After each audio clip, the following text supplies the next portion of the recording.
Untamed is going to be untamed. It's going to be a little crazy. I want to talk to my people. I want to talk to my brothers and sisters. We can have grace and humility in how we interact with other people. Oh, hot dog, look at you. And nobody talked about what's really happening. And let's have conversations about what truth is.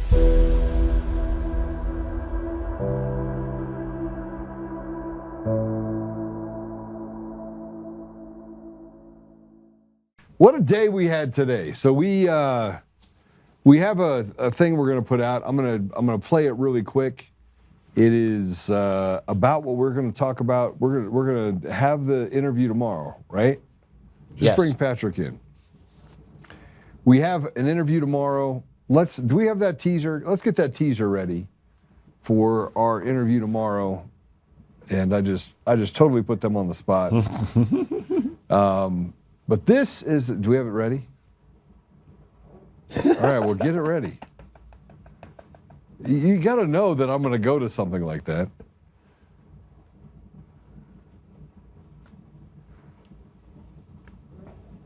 Let me see here. Okay. There we go. You got it? Is that you telling me you have it? Untamed show prep comms. Yeah. I just queued it. All right, you queued it for him? All right. Guys, it's Friday, and we're going to talk about the fact that we're slaves. It's going to be a really great day. But we're actually going to talk about the mysteries of something that is jaw-dropping. Steve Baker of The Blaze cracked the pipe bomber case. Now, we're going to use the words allegedly right now because, frankly, it is not fully, I'll tell you that it is confirmed, but it is not confirmed. So it's confirmed that this person went from working for Capitol Police to working for the FBI/CIA. We're trying to figure out where it is, where it sits in between it. But this is the J6 pipe bomber. Now, if I can take you back, Patrick, I'm going to take you back a little bit because I think I've blown your mind. You thought that it was just DEI. When you first came and met with me for lunch, I was like, you're going to learn some stuff. And you're like, oh yeah, I'm going to learn the podcasting industry. It's going to be great. And I've seen your face when you've gotten on a couple of calls with a couple people, and all I see is this. Yeah. Like, oh, yeah. A little revealing? It is. I've recently gotten red pilled over the past 10 years or so, swallowed that dosage. Thought I knew kind of what was going on, understood the intricacies of, the left doing certain things, right? But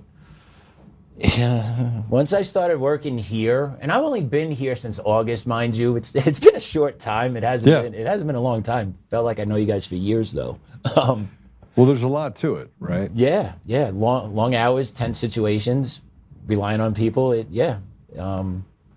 There's a good brotherhood, good team building happening here also. Absolutely. But that's secondary.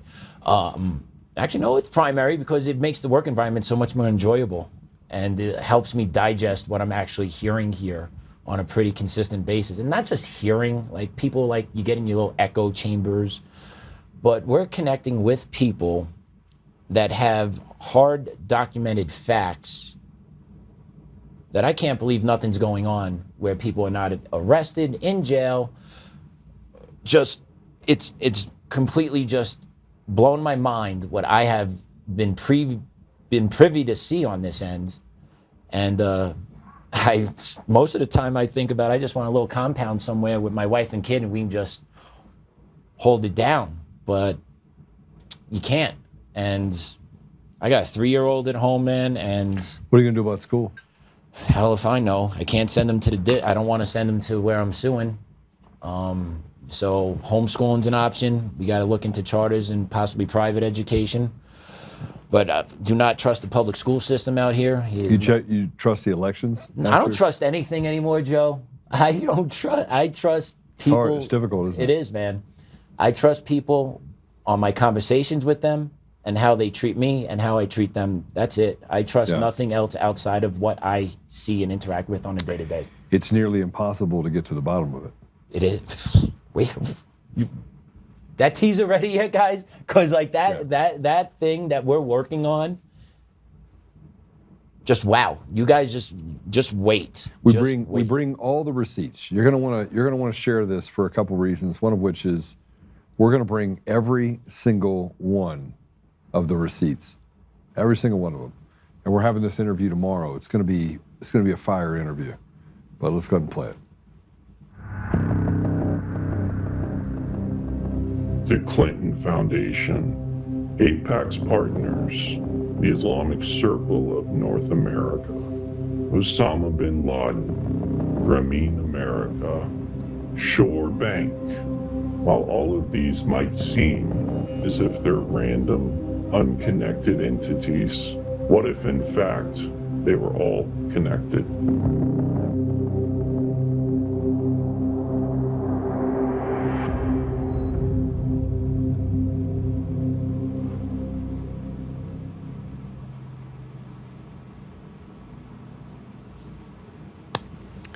Yeah, it's going to be a fire interview. We have a couple of people that are going to be joining us over the next couple weeks that will be directly tied to giving us information about what's happening in the government. I thought that I trusted certain people in Trump's circle. I now have a recording of someone inside of Trump's circle that said some really bad things recently, the Judases. It's not uncommon for people to say things, and I wanted to check and make sure it wasn't AI. I was doing these videos, right, to make sure we could verify these things. It's very serious. And then you have people taking credit for Tina, getting out of prison. I'm going to give credit where credit should only be due, and that is President Trump. There's a group of people led by Peter Tickton, and President Trump made it very clear that he wanted Tina Peters out of jail. And we just went through an election system that was absolutely 100% fraudulent. 100% is fraudulent. And so this interview we're going to do tomorrow is directly related to Dominion voting systems. Yes. It is directly related to the fraud on the American people that was happening for decades before we even saw it pop up its head in 2020. This has been going on for a long time. They have been working on stealing elections. Yesterday we had an amazing guest on that talked about how you consume lies. Now we're going to be talking about how we put all the pieces together. And I got to do these interrogatories for Eric Coomer's attorney. And he asked me a bunch of questions, one of which is he asked me about my education. And I'm like, yeah, I'm educated. But Patrick, I'm a 51-year-old man. I didn't learn anything in school. And I don't need to have an education to know that Eric Coomer was on that call. They want to create this chaos where you do not look at the things that are right in front of you. They want you to look at all these other things, and they're going to pick the life apart. They're going to pick everything apart. And this is not just me. It has nothing to do with me. It has to do with society.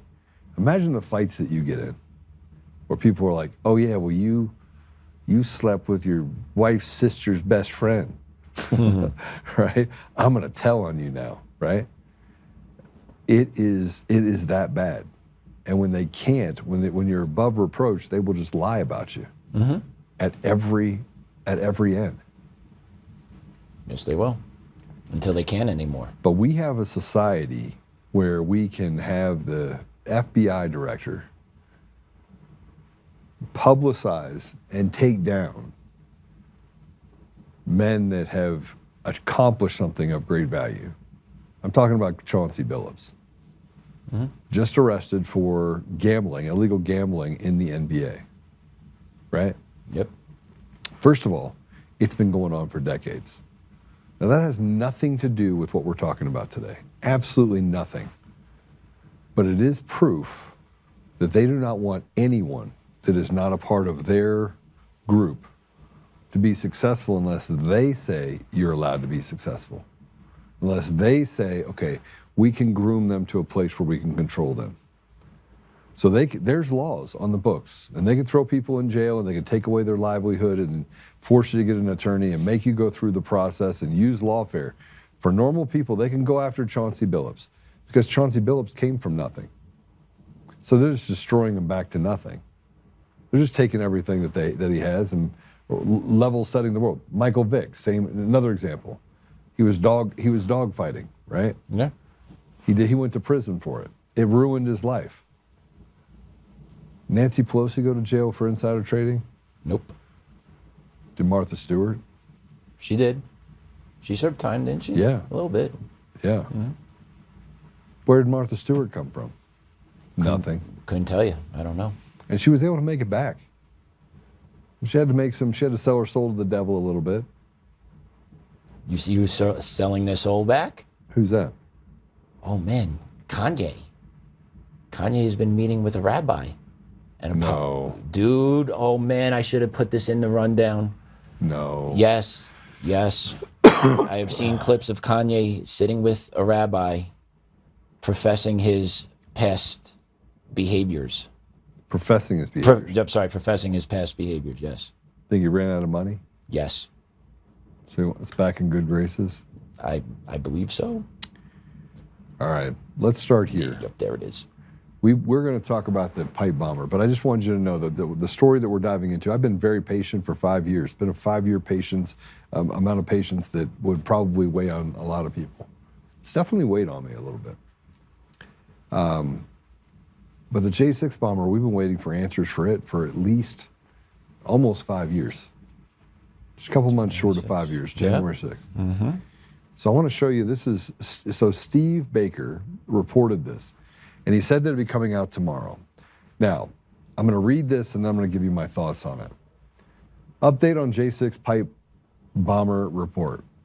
After an abundance of counsel from trusted parties within and outside the government, we've hit the pause button so that those interested parties can now have some more time to look at the J6 pipe bomber evidence. There are things that need to do internally. This is a real story. When it breaks, it's going to be a huge story. There are a lot of moving parts, but we need to give them time to do what they need to do. And I know everyone is waiting. Believe me, tensions are running high.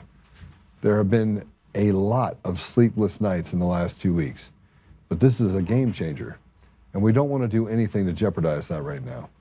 I was up at 3:30 a.m. preparing the video clips for the release on the morning's Glenn Beck program. Contrary to what so many ex-complainers will say, this wasn't a hype stunt for views and clicks. And no, the government didn't silence us. Glenn and I both were pretty amped up to put it out there this morning, and we were both very disappointed when the decision to postpone was made. The government investigation into the J6 pipe bomb was going nowhere just 2 weeks ago. Today I can tell you that it has all changed. A bunch of people got pretty spun up yesterday. Hang tight, it's all coming. Okay, so let me tell you what happened, Patrick. Tell me. The apparatus of government stepped in. Mm-hmm. I have it under good authority that FBI officials, government officials, intelligence officials, all requested that Steve Baker be fired. And that would kill this? That would kill this deal. Now the government finally got a conscience after almost 5 years, and it's telling you, Steve Baker's telling you, that at the last minute, the government basically pulled the golden parachute. All right, fine, we'll do something about it. We're not happy about it, right? But you can't go on the record. How rotted and evil does our government have to be for that to happen?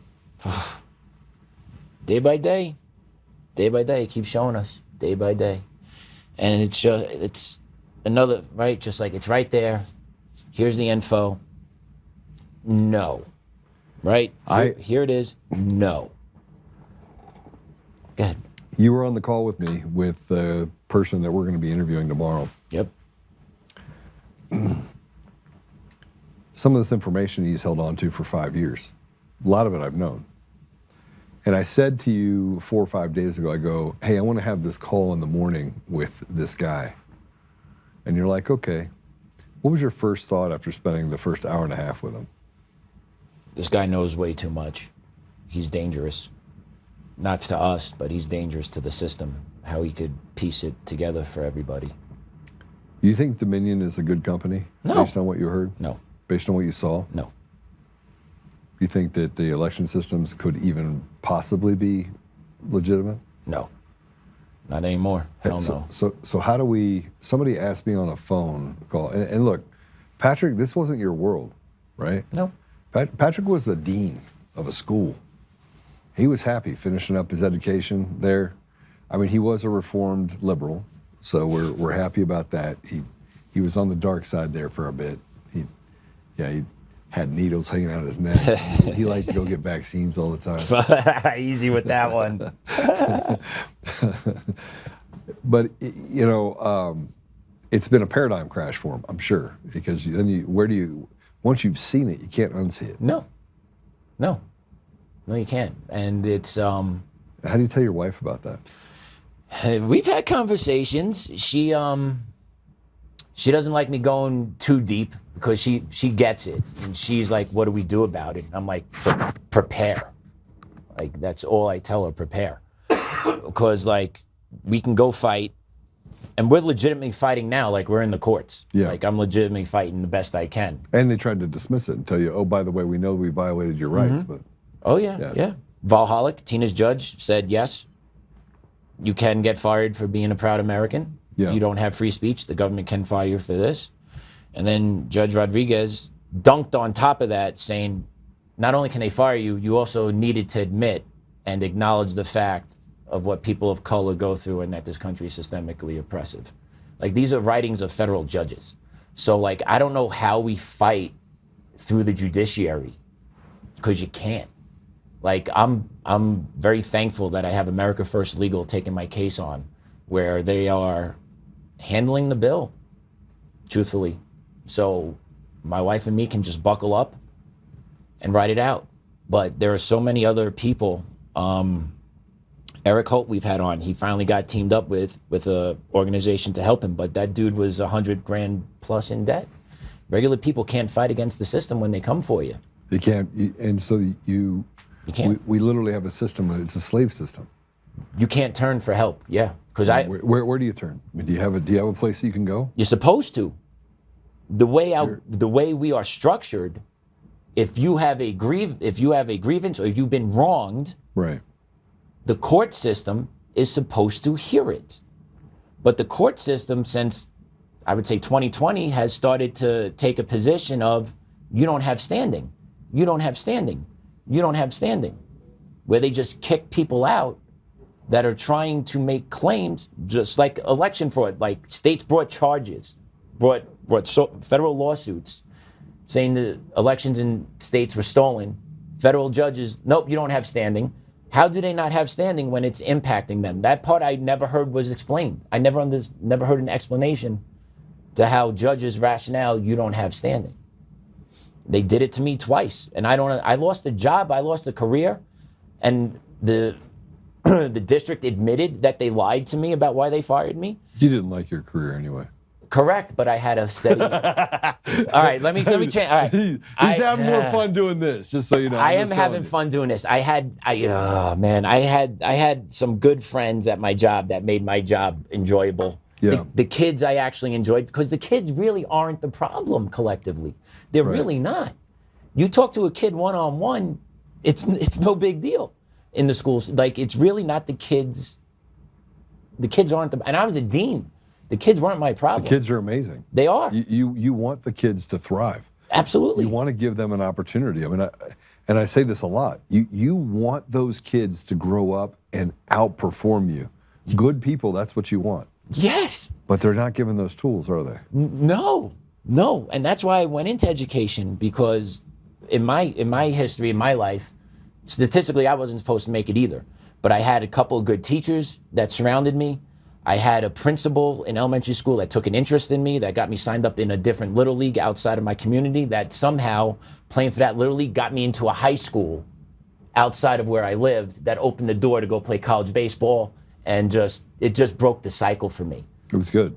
So when I had to figure out what I wanted to do with my life in college, I decided I wanted to go be a teacher, but I wanted to go into teaching to help kids because of what they did for me. So why didn't you? I did go into teaching to help kids. Why didn't I what? Why didn't you stay? I couldn't. I wasn't allowed to. I was told, you're no good at here. And then when you left, because you were forced out. They believed I had, they believed Did they blackball you? Oh yeah, couldn't get it. I applied to about 40 different jobs in the state of Colorado, 40 different jobs in education, teaching social studies, dean work, assistant principal, you name it. I have the credentials for it. Got one phone call from a principal down in Dougco, Sagewood Middle School, I believe it was. Yeah. And then the conversation was going great. He actually asked me if I would be willing to possibly jump ship mid-year. And I broke the news to him like, I'm a free agent, dude. I don't have a job right now. And he asked me why, and I said, well... You told him the truth. I told him the truth, and then that was the end of it. The conversation went a completely different way. I'll call you back. Never heard from the guy again. So even when, like, even a good conversation, guy obviously didn't do his research on me when... You should have said yes. I mean, I'm actually glad you didn't because you're here. But just imagine that they wanted to basically put you out. Creek? Yeah, they've done everything they can to... Oh, yeah. And this is the same, we had Lori on here, was talking about Cherry Creek High School, or Cherry Creek School District. Yes, sir. It used to be the #1 school district out there. They're, by test, they have fallen nearly 60%. I believe it. In education standards in the last 10 years. 60%. Yeah, they have different focus. That's just what it is. And you also, you have people now that are in education. Like, I went into education strictly to help kids. What you have now in education is you have other adults that are teachers that went into education not to help kids. They went into education to fight the man. Yeah. They went in there with a specific agenda to tool and to train, to groom the younger generation into they were recruited into that environment. Yeah. They were recruited. Through their colleges. Okay, so I want you to hear about this person, okay? Now I'm gonna say allegedly right now, but we think we have the pipe bomber. It's been pushed out there. And I think it's probably to give this person a little bit of a head start. I'm gonna say allegedly because it's already on the internet. And if I'm wrong, I would hate to put some pressure on someone that it's not, right? With that said, I can tell you 100% that Steve Baker is under an immense amount of pressure not to do anything, and that the government is gonna try and resolve this without the public knowing anything about it. We are rotted out, folks. We are rotted out to the core. There is no good left in our government structure. There is a president, President Trump, that wants to do good by us. And there are people inside the government that are disillusioned thinking that they can do well. But I'm gonna talk about a post that I put up earlier after we go through this. But here, let's put this up. This is 5'7" Shawnee Kirkhoff. She's formerly of the Capitol Police, the J6 pipe bomber. We should probably pull this up and tell you a little bit more about this person.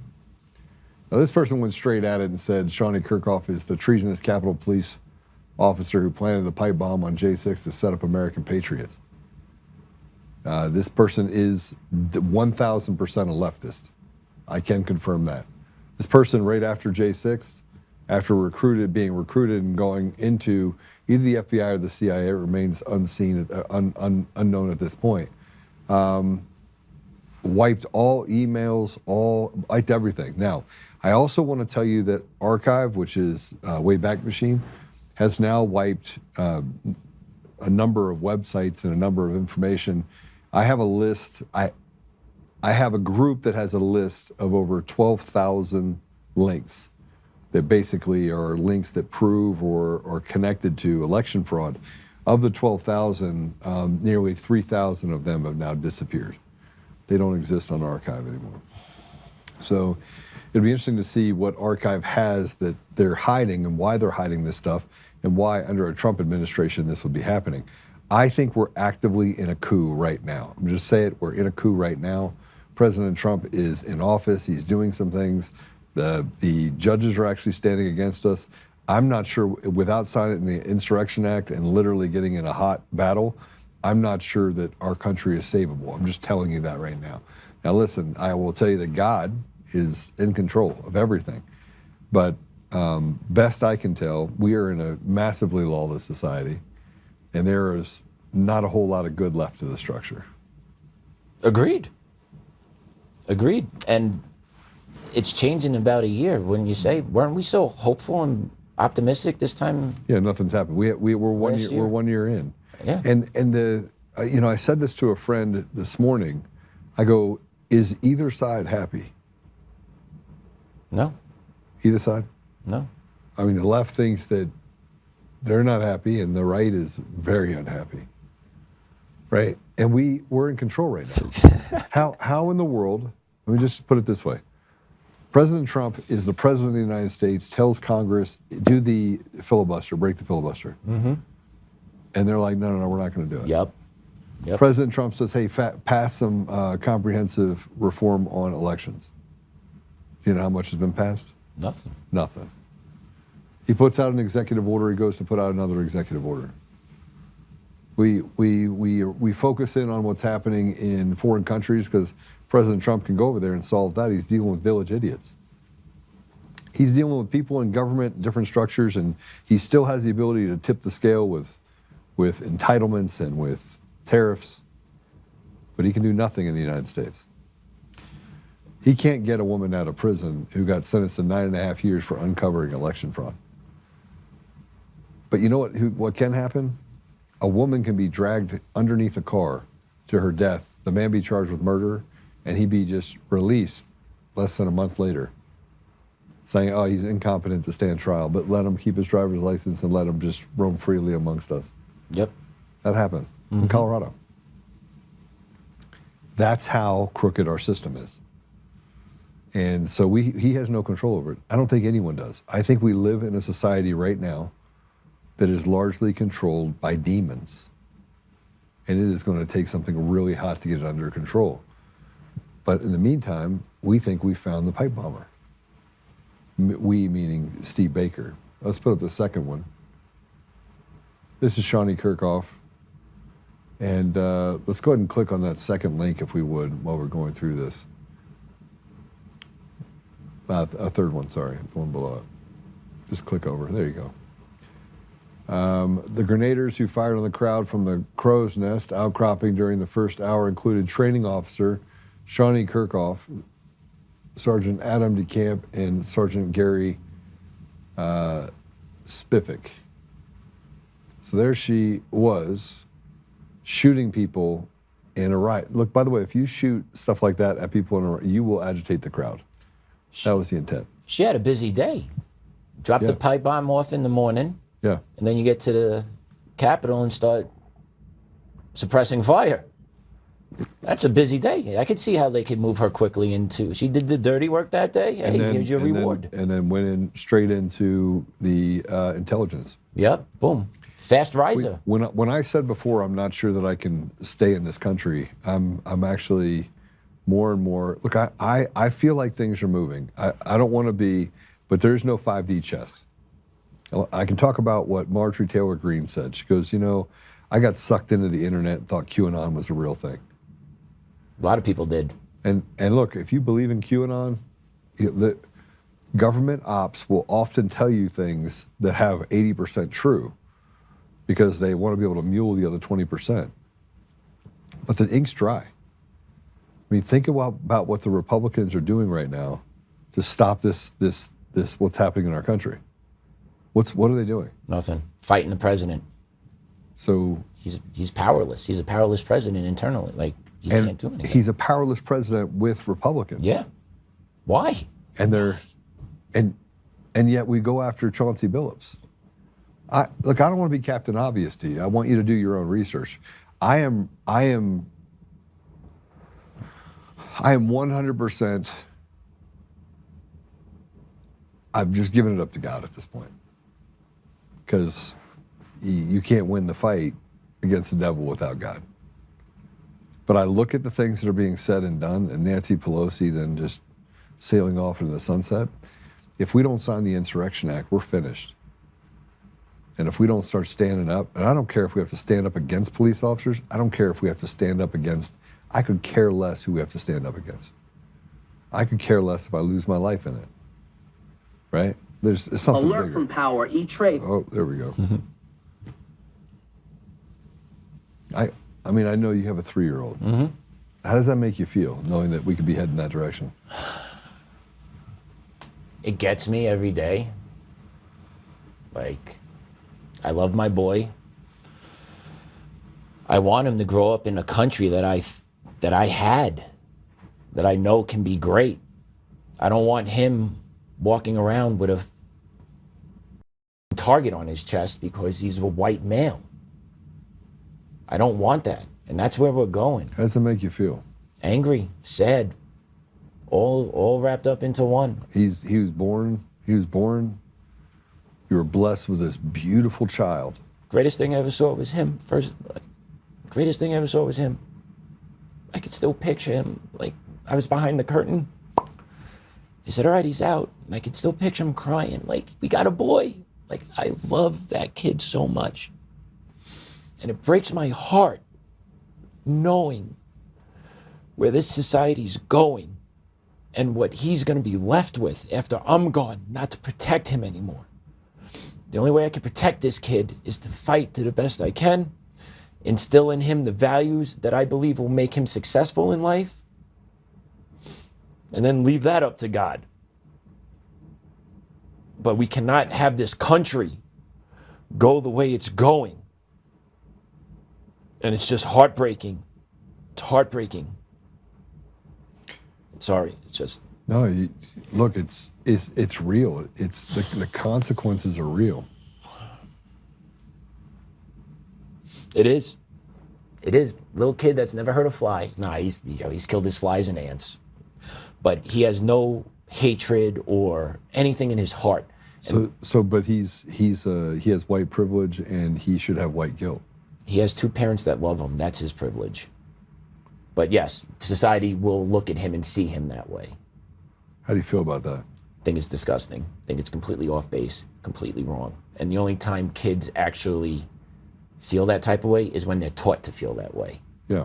And that's occurring in the schools. So do you think he might grow up hating black people because they treat him badly? No, man, yo, his friends on the block are black neighbors. It's the best thing ever. And they're probably awesome. They are. Do they make you wear a white privilege shirt at all? No. You sure? No, I'm pretty sure. We had, like, our backyard neighbors, adjoining backyards, they have a 3-year-old son. He was born a day after Colton was, so they're the same age. And they have 2 daughters, 9 and 7. And they come to our house now, and they did it this weekend. I was home with him. He was napping. They rang the doorbell. I'm like, who the hell's ringing my doorbell? The kid's sleeping. Run to the front door. It's the family asking if my kid can come play with them. I'm like, he can't, guys, he's sleeping, but we'll be around later. But yeah, legitimately, yeah. And they have another friend down the block that's Indian. She was with them. So they all came to my house to ask my boy to go play with them because we play with them and we hang out with them and we all get along. You think if they know that you fought against DEI, they'd still be your friend? They do, because my backyard neighbor knows my story. My backyard neighbor is also a teacher in the district, and she is sick to her stomach what happened to me. I say this because I think it's important for people to understand that we think we're fighting against Democrats. You think you're fighting against black people. You're not. You're fighting against demons, mostly white liberals that have built organizations and taken this money and used it against entire communities. That's the truth. Man, it's so hard for me to talk about these droughts, these deserts. You were a teacher. You could see it. If it was any clearer, you could see it. When you're in education, you know the difference between a good school and a bad school. You know the difference between a good teacher and a bad teacher. You can see it, right? Yes. And you try to get rid of the bad teachers, right? You're supposed to. And then you have your eye, though, on those ones that you know you're like, oh, you're one of those. You're weirdos. I keep my eye on you, right? But you try to do so very subtly. But it's not hard to get your test scores back, and there's 40 schools on it, let's say, and you're at the top of the schools, and you look down there, and the disparity between the haves and the have-nots is dramatic. And you, if you were looking at a map, you could go and just say, Globeville.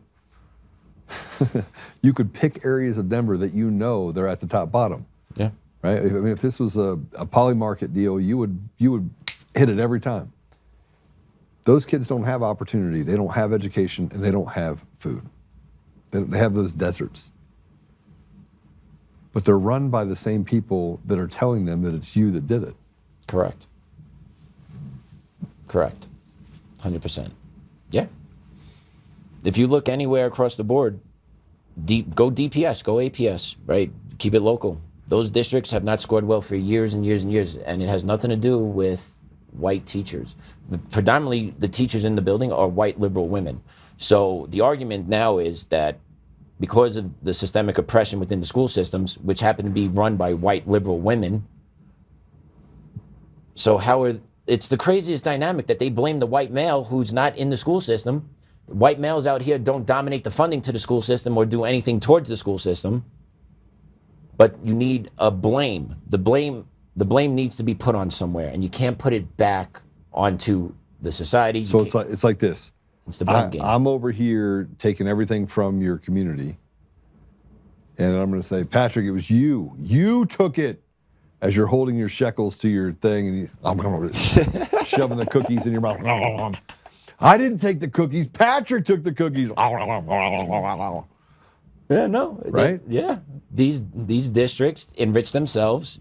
I would love to see these districts get fully audited about all the money that they misspend and misuse on different initiatives instead of just getting the kids the basic educational helps they need or alternative to education that they need, having different vocational opportunities for kids, having maybe AI training camps now for kids, getting them plugged in different ways to break the cycle of this isn't working, you're 18, you're out of school, now you're a dredge on society, right? But no, they get millions of dollars every year. Another increase out here in Colorado. They get their federal... 2 increases. Sorry, 2 increases. And federally, they still get their money.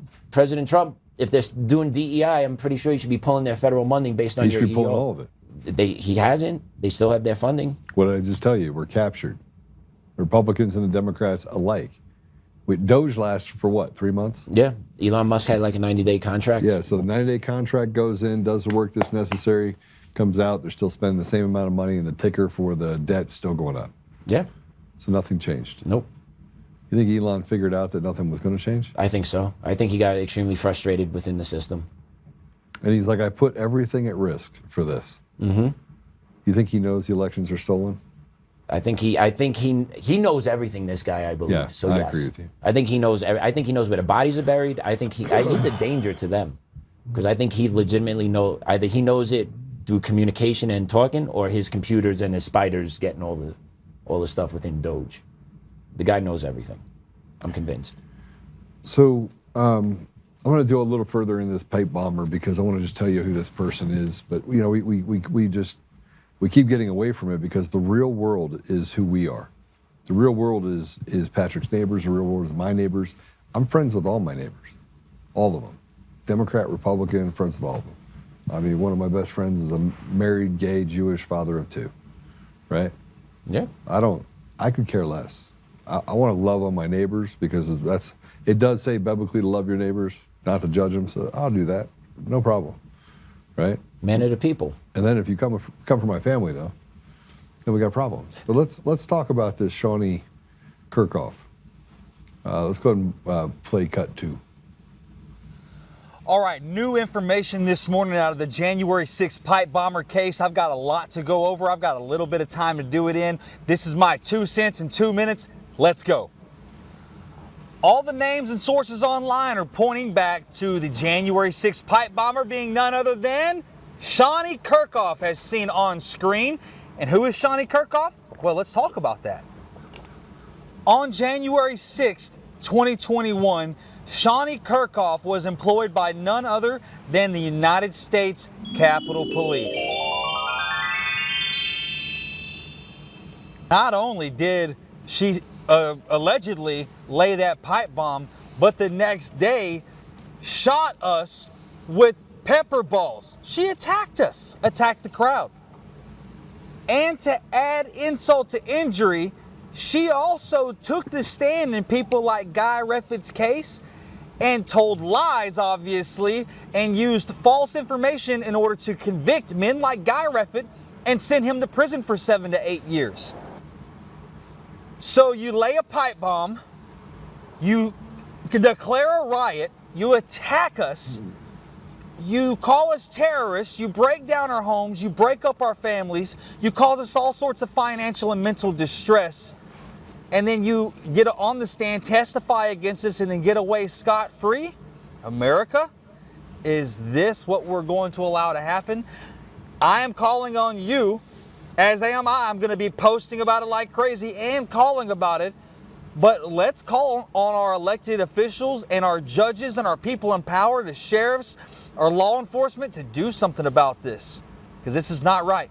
That's my 2 cents in 2 minutes. Respect. Yeah, so let's just let's recap the 2 minutes. Placed a pipe bomb.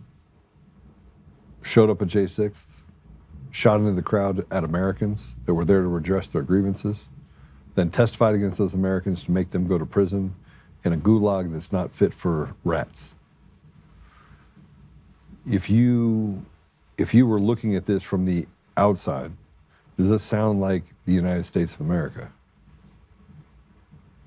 From the outside. Well, from the inside, that sounds about right. Well, you've got the last part. She got that promotion too. She got a promotion to an intelligence community. Yeah. So if I'm looking at it on the inside of America, I'm like, yeah, that's about right. If I'm the outside, like, America got some problems, and I think the world's seen it. I think the world sees it a lot better than we do, and frankly, we're on the inside. We are the rat, or we are the frog in the boiling pot. Yeah. So to speak. I'm going to make a prediction. Tell me if you think I'm right. She never sees a day of jail. I know. I know that the FBI knew that Steve Baker had this information. I know the FBI knew and tried to have Steve Baker fired. I know for a fact that Dan Bongino and Kardashian Patel knew about it, which tells me that the American people are nothing but useful idiots. Our only job is to go make money and give it back to them. Our overlords, our slave masters. You think I'm wrong? No. No. How does it make you feel to be a slave? Demoralizing. It's demoralizing knowing that no matter what you try to do, fix the system, things just that are just so blatantly in your face, that just get swept away, done away with, right? Charlie Kirk assassination. There is a lot of chatter online of different things that the FBI just doesn't choose to address. If the more you silence people, the more you choose not to address their concerns, the angrier people are going to get, and there is no course of redress. We are going to bubble over and explode. I think we're there. So what's going to light it? We're not there yet because we're not in the streets. Something has to light it. There's going to have to be one more. There has to be something. Charlie Kirk got murdered. I know. And we're still not in the streets. People I think you were in a delayed reaction to that. I think we are. Look, I'm done getting really pissed off. I'm done. See, I get pissed every day, man. Yeah, but you can't. You gotta lay it aside, man. It'll eat you alive. I mean, that thing inside of you. Yeah. There's these depositions that go on with with Coomer and his lawyers. Mm-hmm. I haven't attended one of them. Oh. Not one of them. I'm not a part of it. You want to interview whatever you want. I don't care. What do I care? I don't care. You've done your part. You've taken your pound of flesh off me every day. Now I'm in battle mode. One way or another, I will get my vengeance. I will be the one to deliver. I pray to God that he gives me the permission to deliver the vengeance. But I mean, I'm already at that place. You're past the anger phase. I'm past the anger phase. I'm now at I want blood. But you're not angry. You're cool and calculated I'm cool. about it. I'm so cool and calculated. Yeah. And when you look, when how I long was, did it take? Can I ask you how long it took you to get there? 4 years. That's a long time, man. 4 years. Okay. It took 4 years. Okay. It took 4 years. So let me just tell you a secret. And about me. I'll tell everyone a secret about me. When I was a kid, you've heard me say it, I've said it on the show, that I can tell you that the probability of you walking from there to the door, falling over, dying, right? Is that my whole mind is a calculus. It's constantly doing all this information overload. Okay. It makes me kind of a retard. You've seen me do it probably 100 times, where I'm like, this is what's gonna happen next, so just do this, and you're like, how the hell did he know that? Now, Austin definitely has seen this before with my daughter, and I'll say, look, we're gonna do it this way, and this is how I want you to handle it. And they're like, yeah, and I'm like, don't deviate from that, do it exactly that way, tell me what the outcome is. And they come back and they're like, I cannot believe that worked. Math is math, right? Yeah, so when I close my eyes, I see numbers. Like Rain Man? Yeah, so let me explain to you. It's not like Rain Man at all. When there's a problem to be solved, you'll see me do it here. I'll just close my eyes. In the inside of my eyes, I see bright neon numbers over and over and over again. When I was younger, I thought I was a weirdo. I don't know what it's called. But I mean, my wife used to say to me, are you counting? I'm like, yeah, I'm counting. So I'll just close my eyes. And it's not like I see them every time I close my eyes. It's only when I'm working a problem, right? Okay. So really, I'm kind of a weirdo, right? I get it, I'm a weirdo. But I can look at something and then I'll close my eyes and I'll be like, and then I'll be right back on it, and I know exactly how to solve the problem. So when I tell you that I'm a little bit of a retard and that I can see things, see dead people, it's true. But it's all because of this thing. I don't know what it's called. Weirdoness? ESP? No. Because I don't see, it's not like somebody comes, oh, this is what happened. But you're getting a vision to solve something. No, I don't. I absolutely do not. No. I don't get a vision for shit. You see the numbers, but you know, but when you come to, you know what you're gonna do. And I have no idea how the numbers correlate to solving the problem. It's just when I open my eyes, I know how to solve the problem. That's crazy. The weirdo thing? That's a great gift, I think. It's weird. Austin's like, close this door before he tells me how, like it's just, from walking from here to the door. Yeah, so it's a weird thing because what happens is that I get ahead of myself. I will get ahead of myself and tell you what's going to happen in 2 weeks or 4 weeks or 5 weeks, and then I just build the road to get there. That make sense? I gotcha. But for 4 years, I didn't react to the problem. I just was angry because I gave up so much.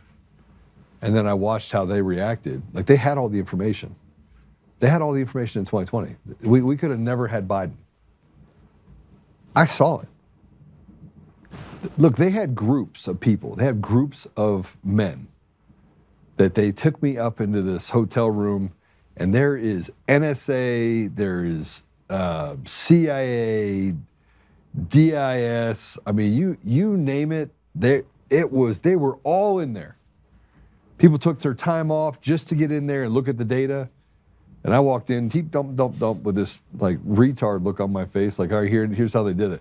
I played a thing on the TV I always get them mixed up. Who's the guy that invented the internet? Oh, I don't know that. Austin? The guy that said he invented the internet. He ran for office, but really super smart, right? So I'm on the thing with him and I said, okay, here's how they did it. He goes, how did you get that information? Even the NSA guys were like, let me show you something. And I would look at it and I was like, oh, that checks. And they had these charts that talked about, because I didn't, I know I know a lot about Dominion, a lot about ES&S. I read all the manuals, went through the FAQs, all the documents for the request for proposals, RFQs, RFAs. And so I'd go through all this stuff and I'd kind of put it together and I'm like, oh shit, this is how they stole the elections, right? But these guys were looking at X's and O's. They were looking at information and they were like, yeah, we have it. So I knew they had it. So I was confident that they were going to do the right thing. Is that what happened? Nope. So then I felt like I had been used. People were really upset. I almost felt like this can't be happening. Like, how in the world is it that we have all this information? And then I use Patrick Byrne as an example, the information out of the case for Dominion, right?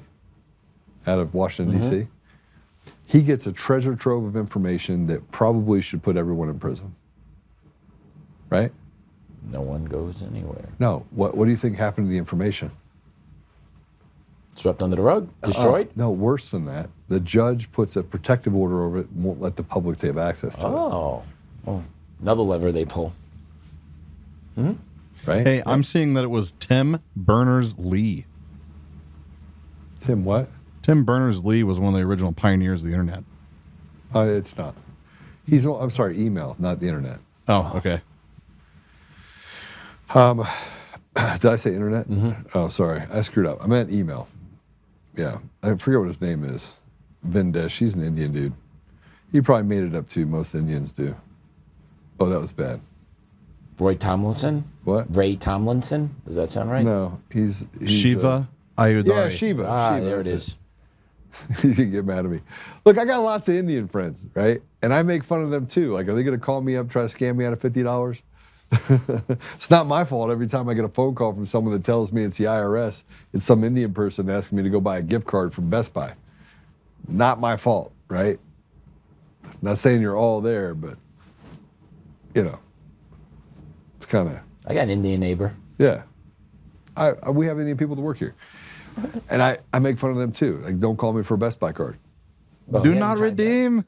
Do not redeem. You cannot redeem it. You must read me the number. Get over here.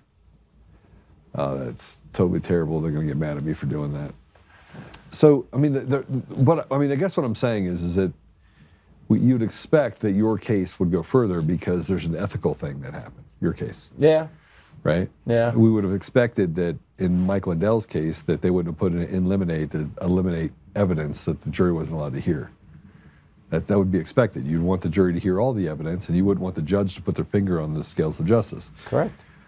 You would expect that someone that runs over a mother in a McDonald's parking lot wouldn't be let back on the street and letting that woman die in vain.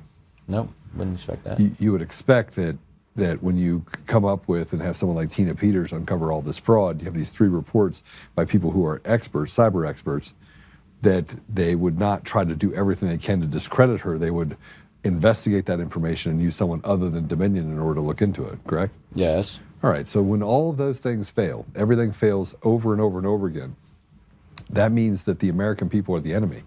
Democrat or Republican, they get to pick losers and winners. They basically get to decide who is and is not.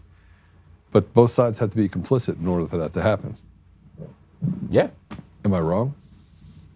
No. How are they all tied together with? What ties them all together? Well, I think you have to have somebody, you have to figure out who's the one pulling the lever. Who's the hirers? We're throwing a bunch of people out of the country right now, right? We have this whole thing where we're getting rid of people in the country. Yeah. They've already served their purpose. Think about it. I'm hearing you. We get rid of 20 million illegals. Let's say we kick out all 20 million illegals. It doesn't matter. You don't have any apparatuses left. The left and the right are all in it together. We don't need 20 million people here anymore. They're not going to be able to work anyway, and we don't want to feed them. We want people to die off naturally. And if you really want to get rid of white people, get rid of all the people in the country. Now, this is me. I mean, I'm almost QAnoning you guys. But the left and the right can do all the same thing. This is me closing my eyes and looking at it and going, holy crap. They don't need the 20 million people to vote anymore. Now they got the machines, the mail-in ballots, they got the left and the right. They won't do anything to open the government. They create a narrative, and then you think it was just because the Democrats were pissed off and the Republicans were pissed off, so they voted for a Mamdani. And 20 years earlier, we just had the conversation about who ran planes into the World Trade Center, killed 2,974 Americans.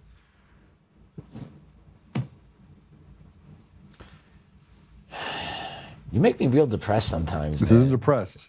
It's reality. So the truth should never depress you. No, it's reality. That's why I said it took me 4 years. Right? But at the end of the 4 years, you'd say, well, Joe, then you're really upset. I'm not upset at all. I'm reserved to the fact that we are in for a battle, and you have a family to protect. I got a family to protect.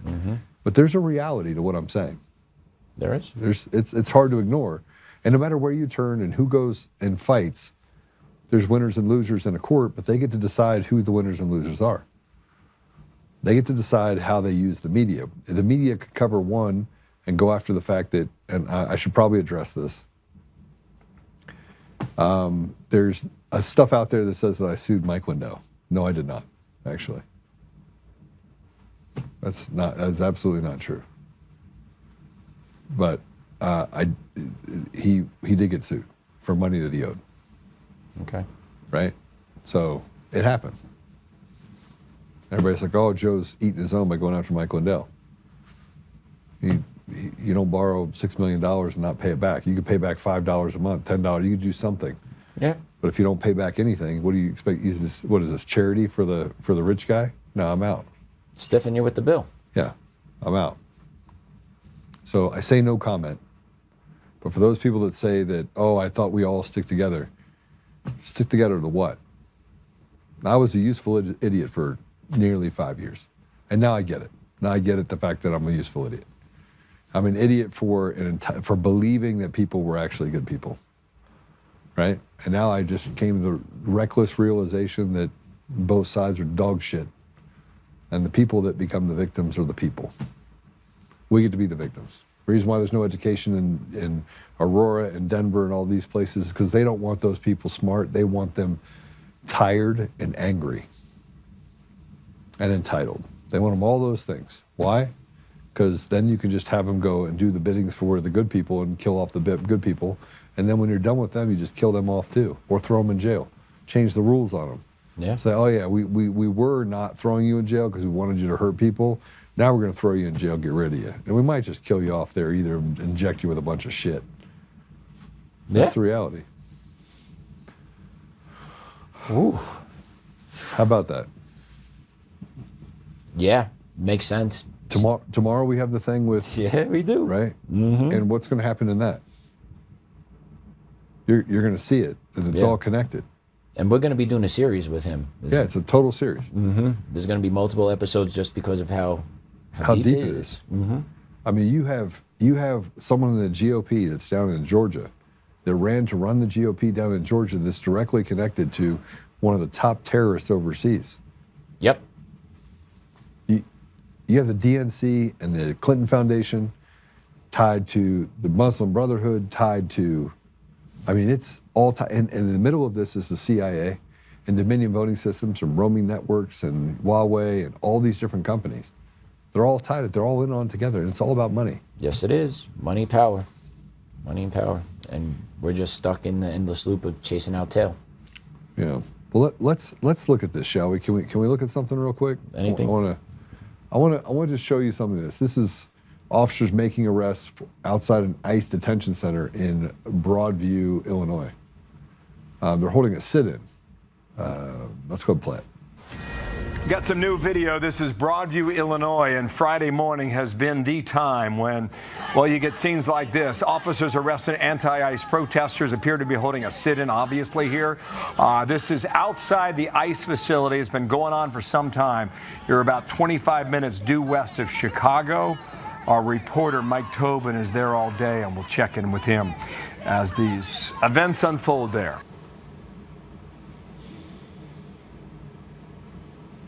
Check the demographics of that circle. All white liberals. Yep. And no one's got to go to work on a Friday morning either. They don't, because they're paid protesters. Uh-huh. Where do you think the people don't just show up? And you can't, we trace, but here's, I mean, just do this. We traced everything back to Act Blue and to Win Red, right? Both sides. Billions of dollars. Who got arrested? No one that I know of. No big names that I know of. You see what it happens on both sides. We have the GOP fighting with each other. We got a bunch of people that are just getting paid in order to create havoc. Who got arrested? What happened to Act Blue?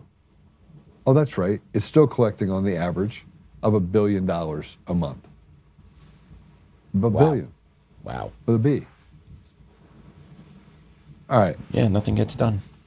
How many times have you asked AI a question and it spits out an answer and you're like, that's not true? More often than not. And here's what it relies on. It relies on the New York Times. It relies on all these different news outlets. So the weighted average of all that information has nothing to do with evidence. But Elon Musk was asked about long-term. And, you know, this is why we've been working on AI on our side. And by the way, this is why I've thought about, I need to leave the country. I need to take my intelligence somewhere else. And I feel like, I'm saying that to you, you know, to help work the problem with me, help me understand this. But it's very difficult to look at what's happening with AI and in this country, knowing what I know now, and not be disenfranchised with the fact that we are captured. We're slaves. Here's what Elon had to say. Today, you've mentioned, though, that in a post-scarcity world, the role of money could diminish or become obsolete. Given that much of today's power, including yours, is tied to wealth, do you think achieving this abundance would require powerful people to relinquish their power? And how might we address resistance from those who hold power to make this vision a reality? Well, I mean, I think actually, long-term, the AI is going to be in charge, to be totally frank, not humans. If artificial intelligence vastly exceeds the sum of human intelligence, it is difficult to imagine that any humans will actually be in charge. So we just need to make sure the AI is friendly. Yep. Thank you. Was that the question? Go ahead, sure.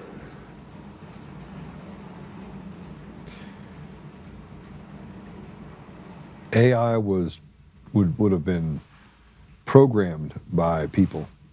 Yes. And people are inherently sinners.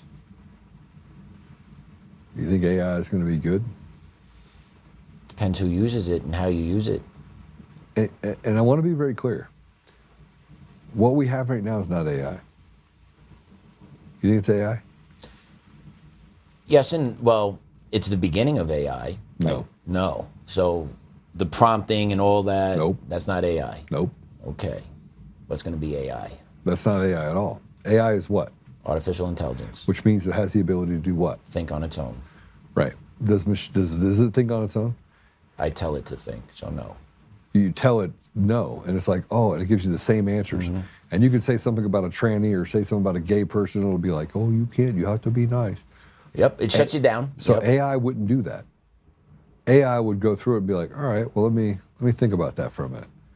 And then it would put all the pieces together and say, hey, listen, go back to the Bible and tell me what should happen if you did this. And AI won't tell you those things. Or machine learning won't tell you that. AI would. So machine learning is not the same thing as AI. Now, AI will use machine learning in order to get started, like a kickstart. But once it gets out on its own, here's how I know this to be true. The 2 times that they let AI do what AI does, right? Just neurally process what's happening to it. It came back with some wacky shit, right? Tell me about it.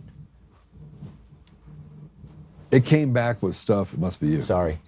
It came back with stuff that was true. It would talk about what's happening in Israel.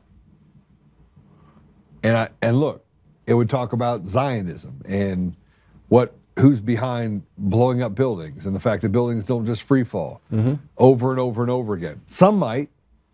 One might fall. Guys, just so you know, one of the trade centers might have fallen. True story.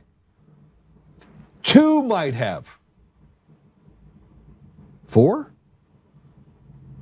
Building 7? Would that fall? I mean, By itself, it came down. let me break something for you. Let me break your mind for you for a minute. Did we go to the moon? We were taught we went to the moon. We were. We were taught we went to the moon. I question that now at 42 years, going to be 42 next month. That I'm questioning what I believed to be true when I was 10. Yeah, I'm questioning whether or not we went there or not. Does anybody on here believe we went to the moon? And now, by the way, they explain it by saying this. We went to the moon, but then we simulated that we went to the moon so that you could experience what it was like to go to the moon. Oh. That's what they just said. Huh. So they're admitting that we didn't get there? Kinda? No, they said that we went there. But they had to simulate it so that they wanted people to see what it was like when they went to the moon. Yeah. Do you believe that? No, I don't believe shit anymore, man. Does anybody believe that we went to the moon? I do not believe it anymore. All right, I'm here to tell you we did not go to the moon. We did not go to the moon. We did not go to the moon. It would take 6 refuels today to go to the moon. So you're telling me with a paper mache capsule, we floated down to the moon, jumped around, made it look like very unnatural, and these big suits, right? We did all that. We did that 60 plus years ago.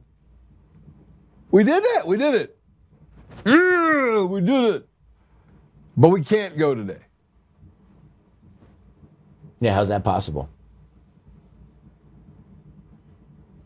Yeah. You have serious doubts that we went to the moon, Chris. Chris, we did not go to the moon. I'm telling everyone right here, right now. Let me work the problem. I'm going to close my eyes. Whoop, there it goes. Right. I'm going to open my eyes. You know how I solve the problem? Wake up! We did not go to the moon. We absolutely did not go to the moon. There's no part of us that went to the moon. Now, once you understand that we did not go to the moon, and once you understand that all these people like Scott Pressler and all this stuff work for central casting, and once you see that they can't catch a pipe bomber, and once you have seen what I saw with people like John Eastman, I mean really smart people, who then they took one of the smartest constitutional attorneys in the world and they disbarred him. Once you see that he's still disbarred, and then you saw the elections on Prop 50, and you saw the elections in New Jersey with 35% increase in ballots. When you see what they did with Mamdani, which he has to get over 50% or there's a runoff election, right? Yeah. True story. What did he get? 50.2%. It's just over 50%. Yeah. And when we look at it and we go, oh yeah, it's okay, it's a real election. Oh, it's a real, he had to get 50.2. Or you got to do a runoff. You got to get 50% of the vote or you cannot go forward. But we went to the moon. No, just stop it. Stop talking to me. And you said it. You said, Elon Musk knows. You know what, Elon? You do know, damn it. He knows. He knows everything. Now, Chris, I'm kind of a rocket scientist, mind you. I know. Now, let me ask you a question, Chris, because I know you were in this space. Did we go to the moon? The DMAC, Joe is finally wrong on one thing. No, DMAC, bro, you need some help, bro. We did not go to the moon. We did not go to the moon. And if we did go to the moon, it's because the moon is some sort of alien space station and they decided to take us back because they felt sorry for us. We did not go to the moon. No, DMAC, you're wrong. We did not go to the moon, not go to the moon, not go to the moon. We did not go to the moon. Totally off subject. Can we also go through something else? You want to see a paradigm crash? Sure. Do we have the stuff with Yi? Do we have Yi stuff? Oh, the Yi video? No, I did not put it in there today. Aerospace engineer here, DMAC. Listen to me, bro. I'm gonna hug you. I am actually gonna go to breakfast with you because I want to show you some stuff. We did not go to the moon. We did not go to the moon. We did not go to the moon. Yeah. You're talking about the Yi video with the new aircraft carrier? Is that what you're talking No, about? I'm talking about the Yi video of him sitting there holding hands with. Oh, I dropped it in Signal. I dropped it in Signal.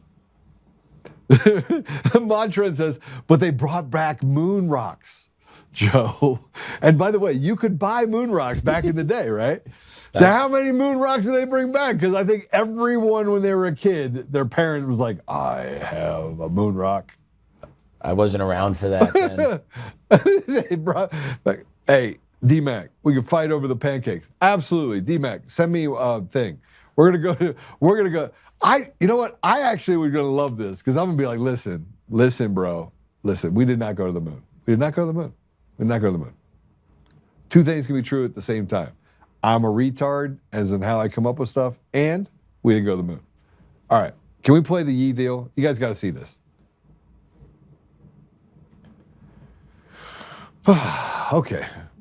Well, while you're doing that, then let's see this for the Prop 50. This is pretty amazing. Yeah, the free, fair elections. Just just nothing to see here. Droids, go play it.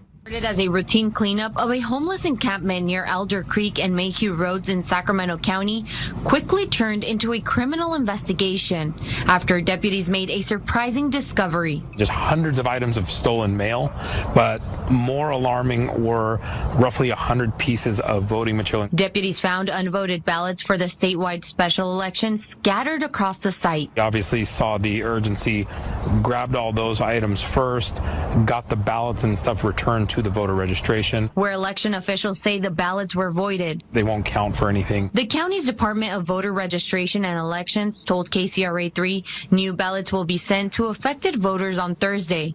Now investigators are working to find out who's responsible. It's a big deal and it's an undertaking, so this is something that will work in conjunction with the post office as well. When deputies arrived, everyone at the camp was already gone, so investigators are gathering evidence. Go through cameras, go through everything, find out who is there.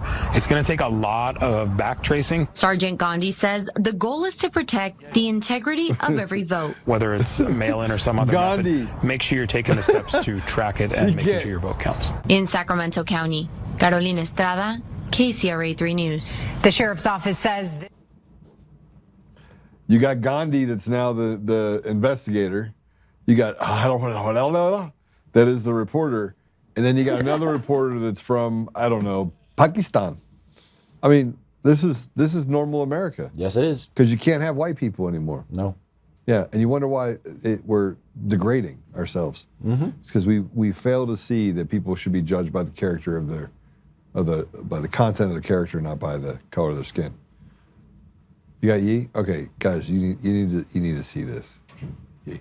I feel really blessed to be able to sit here with you today and just take accountability. I was dealing with some various issues, dealing with bipolar also. So it would take the ideas I had and have me take them to an extreme where I would forget about the protection of the people around me and myself. So I wanted to come and take accountability. Sometimes people aren't that knowledgeable about the bipolar and the cause or what causes it and the way you act when you have this disease. So it's like if you left the house and you left your kid at the house and your kid went and messed up the kitchen and messed up the garage and messed up the living room. Now when you get back, it's your responsibility because that's your child. And that's the way I look at it. It's like I gotta go clean up the kitchen, I gotta clean up the living room, I gotta clean up the garage.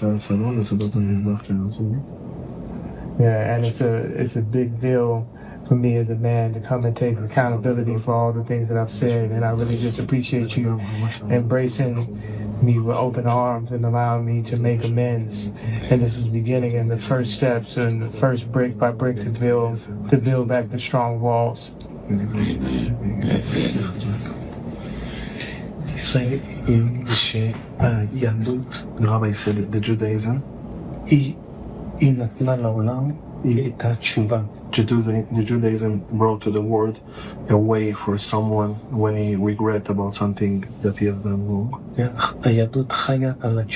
And the Jews live on this way of if someone did something wrong, he can regret and fix it.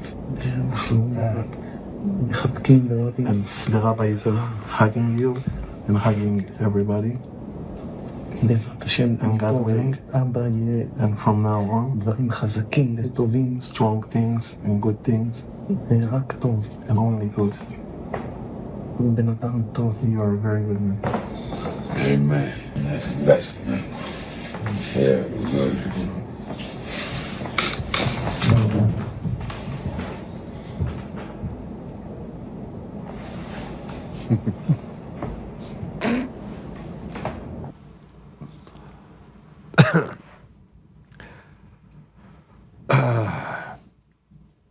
So I just want you to know that that rabbi that he was sitting with went to jail in Israel for a charity fraud cover-up.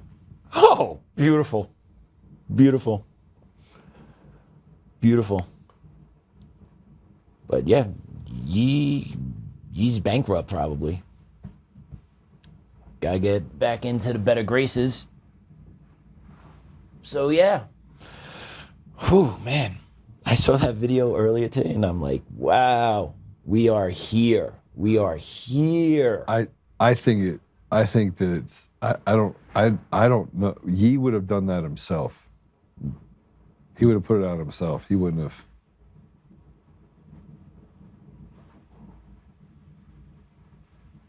I'm still trying to figure this out. No, he reposted it. And you can look it up if you want to. Rabbi Yoshiyaha Yosef Pinto went to jail for fraud. Yeah. In Israel for charity fraud. And he's sitting with him.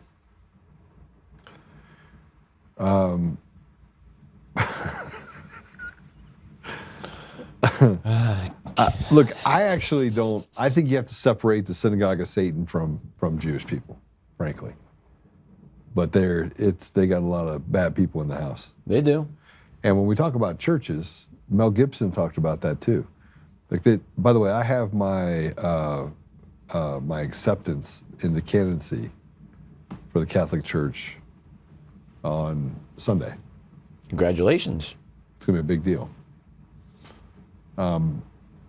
So Mel Gibson had this to say about the Catholic Church. This is pretty interesting. Go play it. And how are we supposed to know the good guys from the bad guys? Well, we were given a standard by which to judge them. You know, by their fruits, you'll know them. By their fruits. Anybody seen any good fruit lately? Well, it's tough. And look, I'm a pretty sinful guy. I mean, I'm as venal as the next guy. But I know the difference between a shepherd and a hireling. And I think that the vast majority of these bishops are just a bunch of hirelings, you know.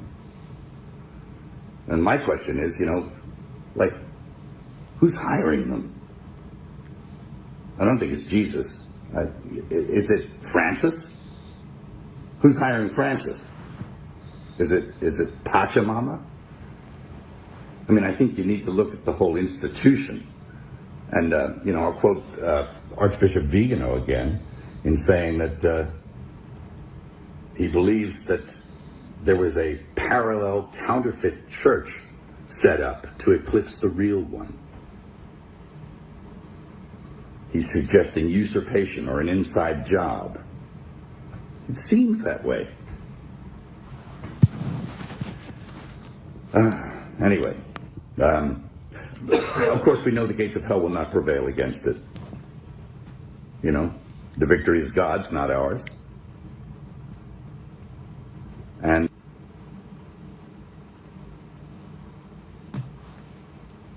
what are your thoughts?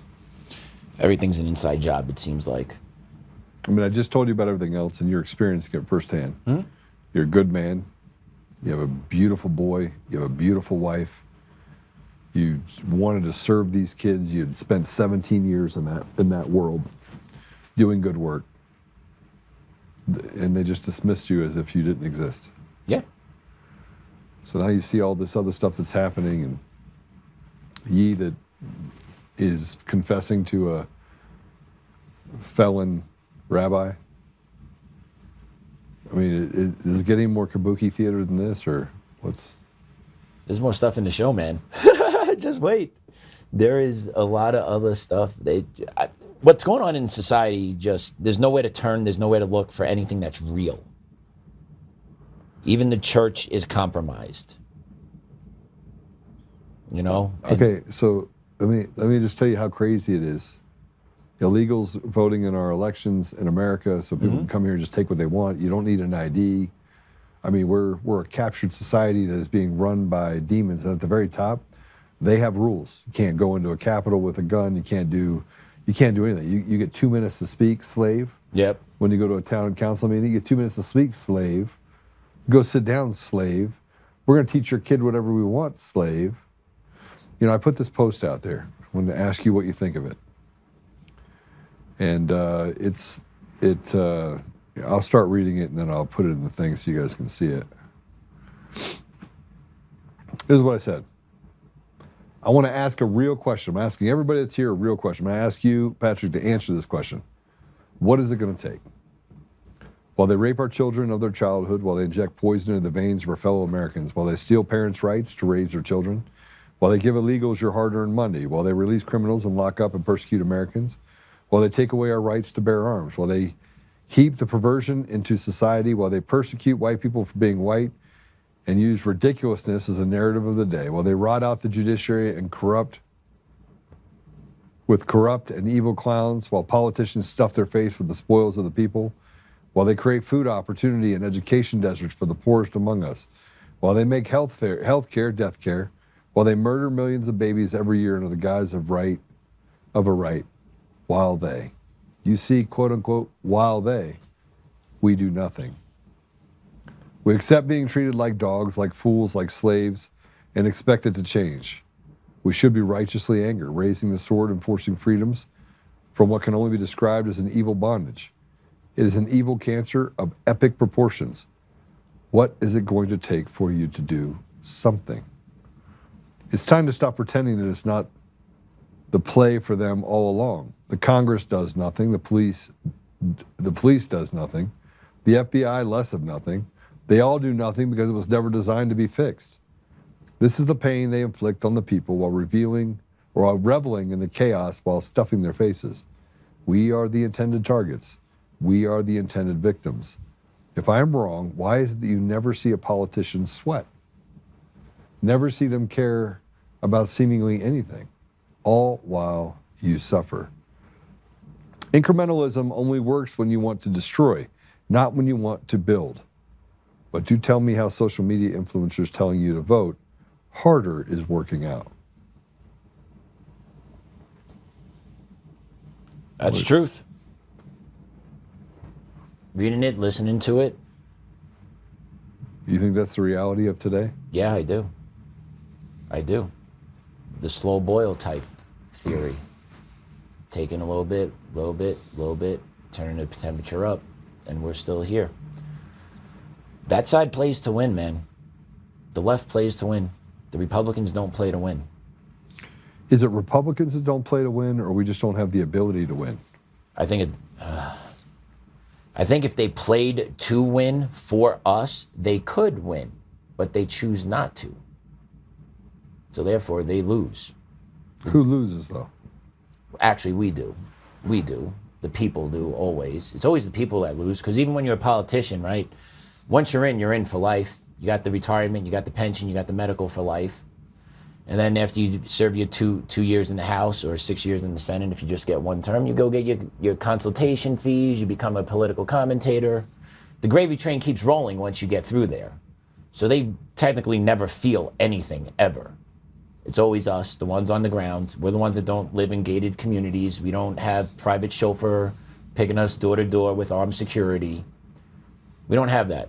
We're in the muck with everybody else. We're in the rat race. We're in the grocery store with everyone doing our shopping Saturday morning, trying to get stuff done so we could go enjoy the rest of the afternoon. Like, we're the regular folk. And us regular folk continuously get stomped on. And it's just been a hard dose of reality I've been swallowing over the past 2 years with just what happened with me and coinciding with this. It's just, there is really no recourse that we can take. Why not? Because it's all rotted out and hijacked and corrupted. We can't use the levers. And then the politicians in charge, if they can use the levers, they choose not to use the levers. So it's just an endless cycle of bullshit. They stay getting fat. They stay stacking their checks while all of us below them beat, fight, scream in each other's face, get trampled on. We are the ones that are hit hard every day. Rules for thee, but not for me type mentality. Right? And as long as we're fed and we're distracted with our entertainment, you keep, like ancient Rome, right? You keep the entertainment going, you get the social media crowds going, so you keep the people entertained and engaged. You throw some sports on here and there, maybe toss a crumb to us with some arrest or something, just a crumb to keep us happy. But that's what they do. All while nothing changes up top. They do what they do. Take, get fatter. Take $117,000 annual salary, turn it into close to $420 million out the door. Are you talking about Pelosi? Just one of them. There's others. I really wish I set up an autopilot account when that first came out and started tracking some of these guys. You would have been making a fortune. That's what I'm saying. I wish I did it. She legitimately inspired a trading app that followed politicians' trades. And yet she is still not criminally charged. No. Everyone knows what she does. Everyone knows. Trump openly talks about it. No one does shit. So Why that's not? because they choose not to.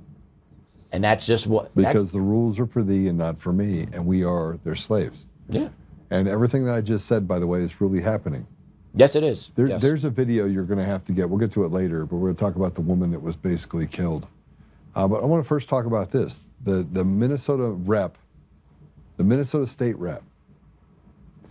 People in America are not given opportunities, but people that come here illegally are. Mm-hmm. So they step over the bodies of Americans and give them to other people. What if I told you that the newly elected mayor of St. Paul was an illegal? Play it. Because his mother had died, my father, as the one processing the paperwork, put my grandmother down as his mother. And so I am illegal in this country. My parents are illegal here in this country. ICE, go get her. Yeah, for real? Go get her. Come on, ICE. No. ICE did not know, Vanilla Ice did not know he was going to be so popular. All right, stop. Collaborate and listen. ICE is back with a brand new invention. Ooh. Go pick them up. Yes.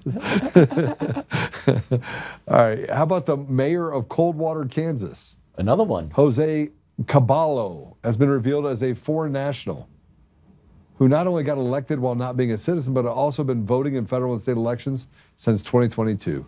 Play it. The mayor of Coldwater accused of election fraud.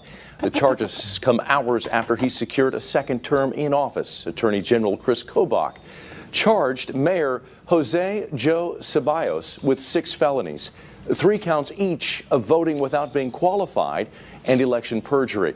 Kobach claims Ceballos is lawfully living in the U.S. but is a citizen of Mexico, making him ineligible to vote. The AG alleges the mayor illegally cast ballots in the August 2024 primary and November 2022 and 2023 general elections. In large part, our system right now is based on trust. Trust that when the person signed the registration or signs the poll books saying that he's a qualified elector or that he is a United States citizen, that the person is telling the truth. We reached out to Mayor Ceballos for comment, but have not heard back yet. The Coldwater City Council, though, released a statement on social media saying the mayor called them in for a special meeting over the noon hour to, quote, discuss recent events that have transpired with the Kansas Attorney General's office. While the recent allegations involving the mayor are understandably concerning, we will allow the proper legal process to take its course before making any further comments, unquote. Ceballos is expected to be in court for his first appearance on December 3rd.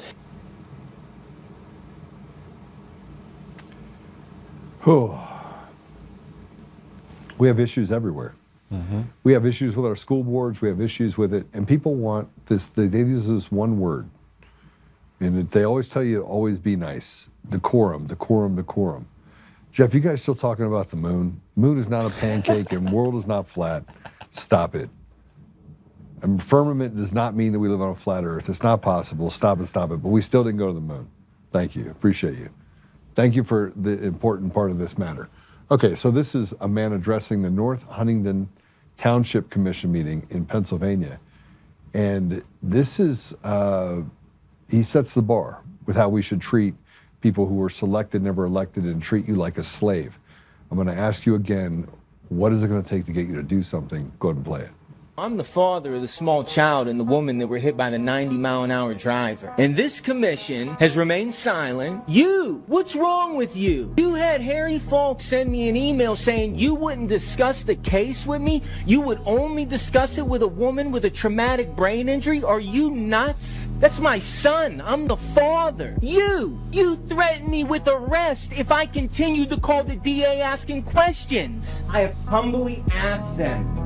Sir, you're here to address the board, not the people here. Okay, then let's talk about you, asshole. You've blocked me from free speech, not a fighting word, protected. Pipe down, Eric. You have blocked me from 4 public forums. All of you are going 42-1983. I'm ripping your qualified immunity right off of you, sir.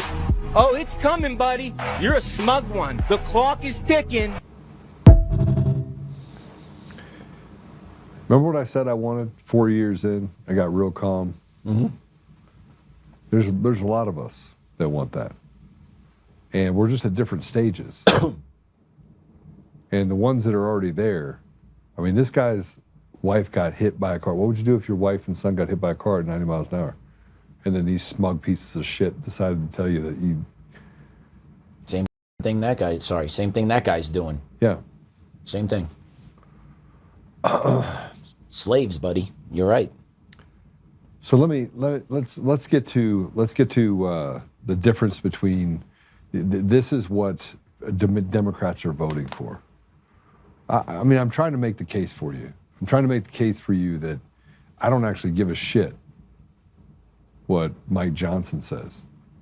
I don't care what Kennedy says. I don't care what people who are selected in the process of selecting, because all those systems are just rigged.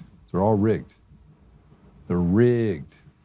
And every time they can't rig something, they put in ranked choice voting. They put in all these little mechanisms and levers that they know they can manipulate behind the scenes. Get rid of all of it. It's really simple. You vote, one count goes over here. You vote for the person. If it doesn't hit 50%, then you got to vote again, right? This is the New Hampshire's first transgender elected rep, Stacie Laughton. This dude pled guilty to child exploitation charges. He reportedly asked his partner, by the way, you ready for this? His partner worked in a daycare to send him nude photos of kids. Your kid go to daycare? At-home daycare with a lady that we trust. Yeah. What would you do if they took pictures of your boy? I'll be in jail. Yeah. Anyone touches him, I'll be in jail. You wouldn't even, I mean, it's not even a thing. No, it's not. It's not a thought. It's over. Yeah. It's over. No. This is Eric Swalwell campaigning with him. Eric Swalwell campaigned with a pedophile that took pictures of innocent children whose significant, whatever you want to call it, thing was taking pictures of children working in a daycare. You still think that you can actually have somebody that has mentally ill and you want to put them in daycares, you want to put them in schools? That sound normal to you? No, the one thing they say that never happened happens again. It's a constant theme. And it's backed up scientifically. It is gender dysphoria. It is a mental health condition These people need treatment and help, not to give access to kids. Yeah. End of story. This dude is texting his boyfriend that works in a daycare, get me nude pictures of the kids you work. Are you kidding me? Just think about that. So remember what you just said? Like you want to, yeah, I mean, look, bro, but it's normal. We debate the ridiculous. I know. We debate the ridiculous. And then we get mad because Tucker Carlson interviews Nick Fuentes. Let me just tell you something. Nick Fuentes is a pretty smart guy. I don't agree with everything Nick Fuentes says, but I agree with the fact that Tucker Carlson should be able to interview him. Facts. America, right? First Amendment, freedom. Anyone can say whatever you want. But you don't have the ability. They want to take away your ability to interview people. They want to tell you what you can think. Tell you what look, I just gave you a whole case. You could take this. You could just take this podcast and refute me. Refute one thing that I said today. Refute one thing you said today. One thing, just one thing. Oh, I know what you're going to pick. You're going to say we went to the moon. The moon. That's why I put it in there. I've been planning for this one. We did not go to the moon. We did not go to the moon. DMAC, we did not go to the moon. I'm going to have some pancakes with you. I'm going to pancake you. All right, what else we got? Liberal says that he's going to start doing harm to Americans that he interacts with in public. Come on, play it. Hello, my name is Scarlett Kelly, and I am officially declaring war on the Republican Party. If you are a Republican on TikTok and you want to interact with me, you deserve to die. You deserve to be shot. You deserve whatever suffering could possibly come to you. If you are a Republican and try to start any of that kind of nonsense with me in person, you will lose your life. This is war. I am not joking. It's done. You are not an American anymore. You're out. You're off the list. You've been naughty. Like, come on. We're going to start giving you the coal in the form of massive stones on top of a slab of wood on top of you. Have a wonderful day. All right, somebody do the pleasure of telling me where this guy lives. I'm going to go interact with him. I'm going to come interact with you. All 225 pounds of me. Yeah, and man, I'm going to watch you like a hawk. I'm going to get right in your grill. And then I'm going to dare you to go ahead and pull a gun. And then you're going to do that, and I'm going to unalive you. So let me just tell you something. You don't get to terrorize the public. And I'm going to say it again. What does it take for that to be accepted? You know, TikTok, you think TikTok took that down? No. No, they didn't take it down. You know what they did take down? A video where I called somebody a retard. Of course. There was a leftist. Of course. Here's Zoran Mamdani, supporter, complains that she never experienced true oppression until she converted to Islam. I'll play it. People make being Muslim such a viscerally unpleasant experience. I was so excited when I first found Islam, like the comfort that I found in praying, the joy that I felt when I read Quran, the experience of like wearing hijab and like getting closer to God was so beautiful for me. And then over the year that I've been a hijabi, just noticing how different people treat me, the dehumanization that Muslims experience, the microaggressions that I get on the daily. I know that I've never experienced it because before I'm just like a white woman. I know that this is like the first adversity that I'm like experiencing in my life. Boo freaking who, I know. I hate when people are just like, oh, you became Muslim to become oppressed. Who wants to be oppressed except for like white evangelicals? I would much prefer that people were just like kind and accepting, know that what I'm experiencing isn't even like a drop in the water of how like violent and genocidal Islamophobia is and Islamophobes are. All of Islamophobia is a direct result of the billions of dollars that has gone into spreading anti-Islam hate. I can't practice my religion without also understanding that people are going to treat me poorly, like I'm going to experience discrimination. Ever so freaking slowly it's changing, and I just have to remember that I am part of the process of changing people's minds about Islam, and that can be like a really big burden to bear sometimes.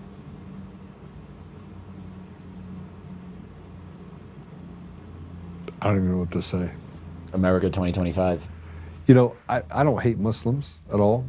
I have a lot of Muslim friends. Shwa Arabiya. I learned Arabic. I sat down with my friend he is a Catholic priest, Mahana. He's been on here, Father Mahana. Yep. And we've done dua, doing prayer. He's a Catholic priest, but he's from Lebanon, so he speaks Arabic. And so I just discovered how much I still remember when I was sitting with him and he was talking and he said something. I was like, hey, why'd you say that? He goes, I was testing you. I said, Father Mahana, I got your test right here. But that's interesting that you talk about oppression, because I was walking down the airport and a woman zigzagged to get in front of me at the airport just to tell me to move. And I just pushed her out of the way. Because she said, I was like, look, let's see, I just saw you walk from over there. I'm very astute. I was watching what you were doing. You need to get out of my way. Now, I was all up for this because I wanted to hear what she had to say. She goes, you've been pushing me around for thousands of years. I was like, you don't look like you're thousands of years old. And I just pushed her out of the way when she's screaming. I was like, get out of my way. Because I know they have cameras there. That's the third or fourth time I've had to deal in an airport where somebody wants to cause a scene. So I know I'm not alone. But so being white it's dangerous in America. And I'm not even, like, my whole family's interracial, right? I probably would have given the woman a hug, right? I'd been like, damn right. My great-grandfather was hung by a tree in Middleburg, Virginia. True story. Wow. So don't talk to me about racism. I mean, I experienced it as a kid. Blacks hated me because my mom was white. Whites hated me because my dad was black. It was crazy. Crazy, crazy. All right, let's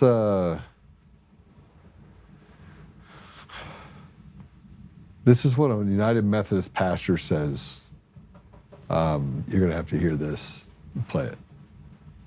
Zoran Mamdani might be one of the most Christ-like political figures in our American system right now. And hear me out.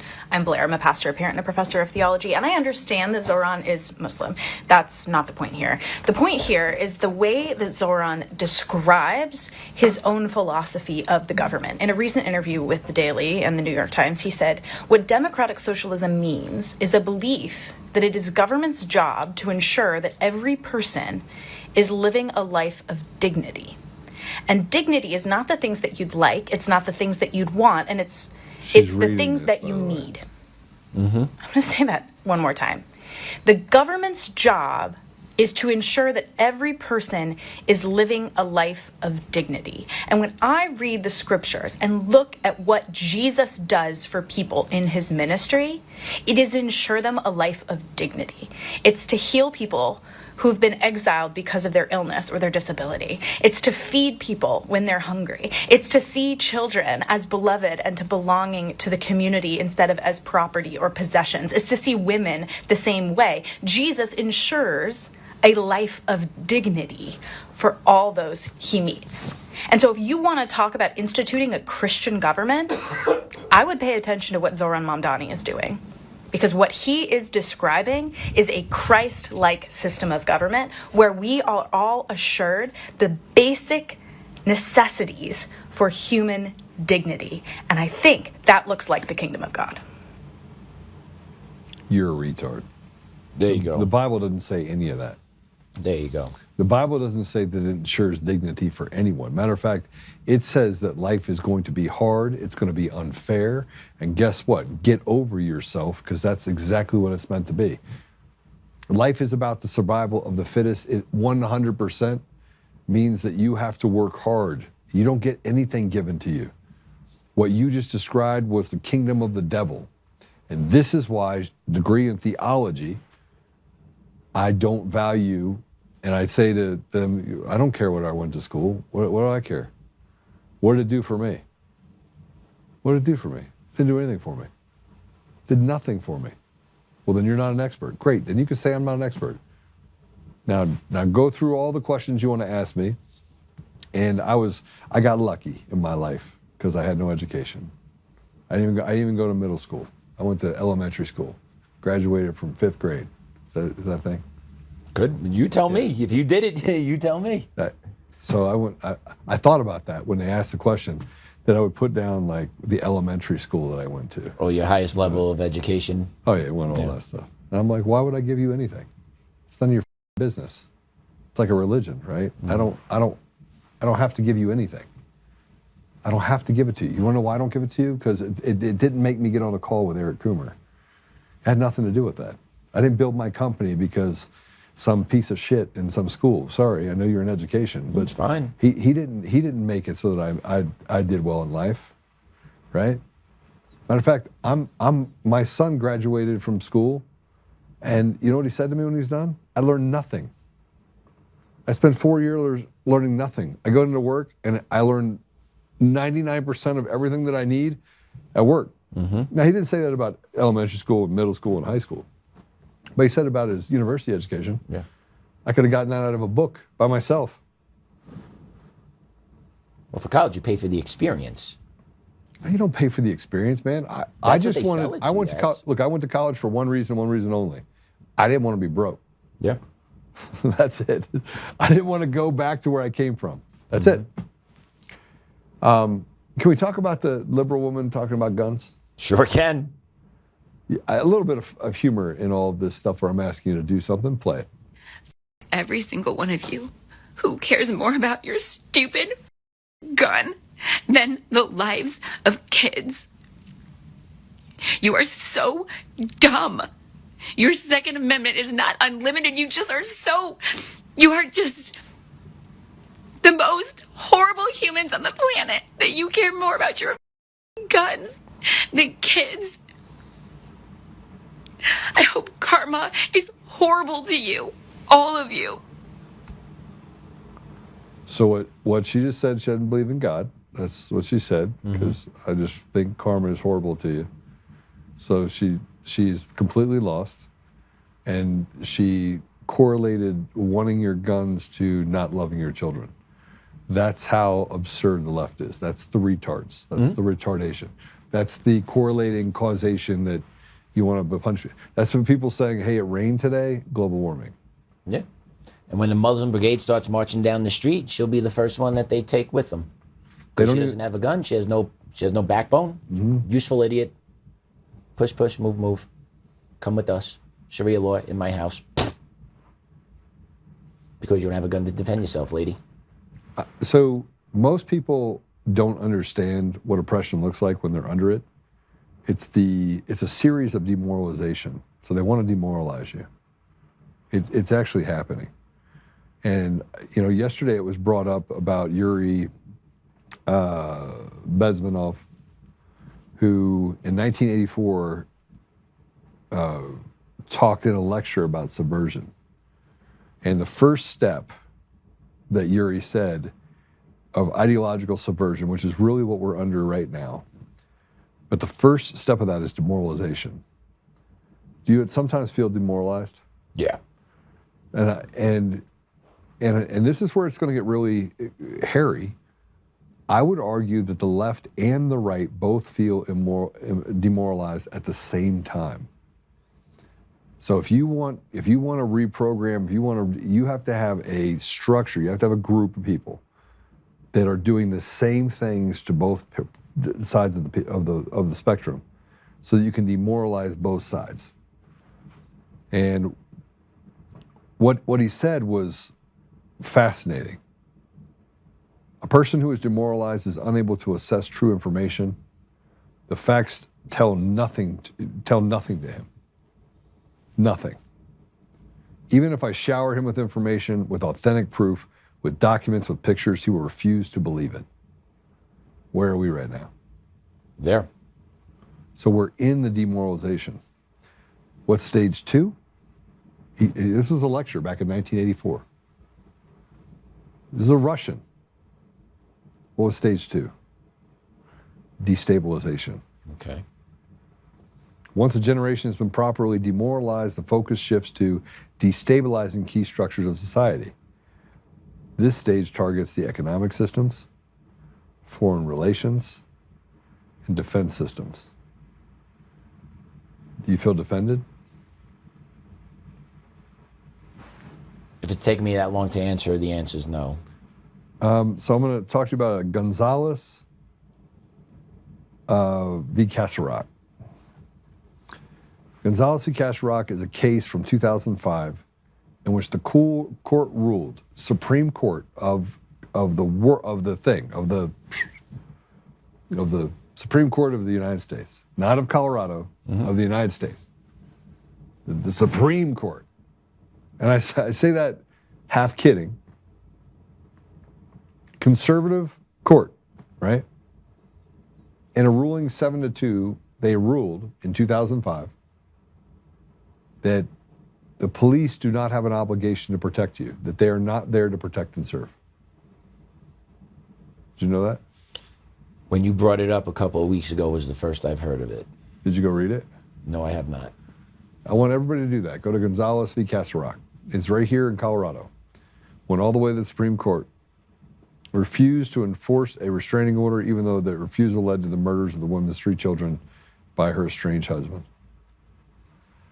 Let me just tell you what it says. The decision affirms the controversial principle that state and local government officials have no affirmative duty to protect the public from harm it did not create.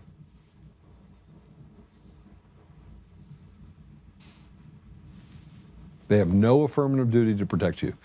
So you remember when they went to the school in Uvalde, or the guy hid down in Texas or in Florida in the school shooting? And he hid. He didn't go in and confront the gunman. He could have confronted the gunman. I think that was Stroman Douglas in Florida. Yeah. He got off. You know why? Affirmative defense that I don't have an obligation to protect these children. He's there to protect, but he's really not. And the criminals have caught up to this.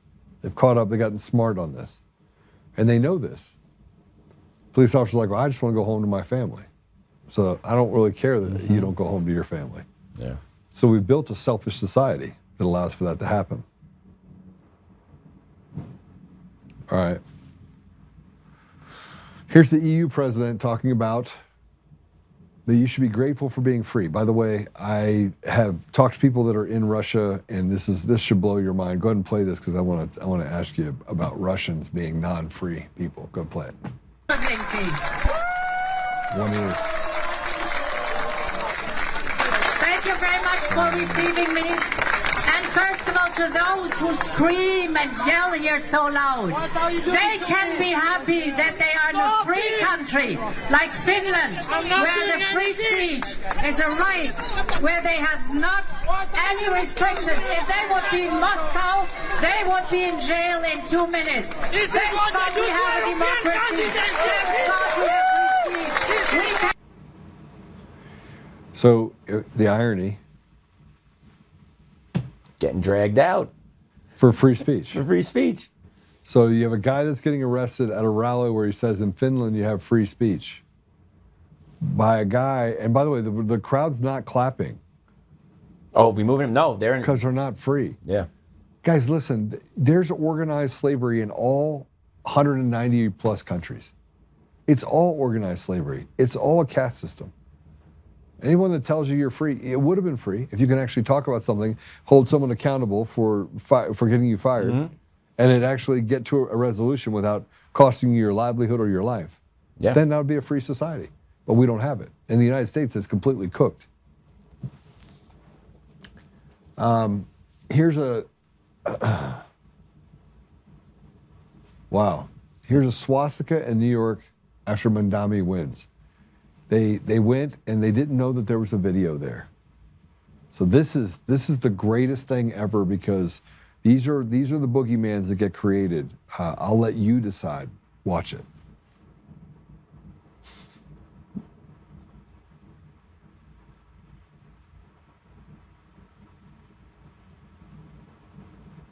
Drawing it right there on one window. And then proceeding to the next, you can see the long coat, you can see the hat.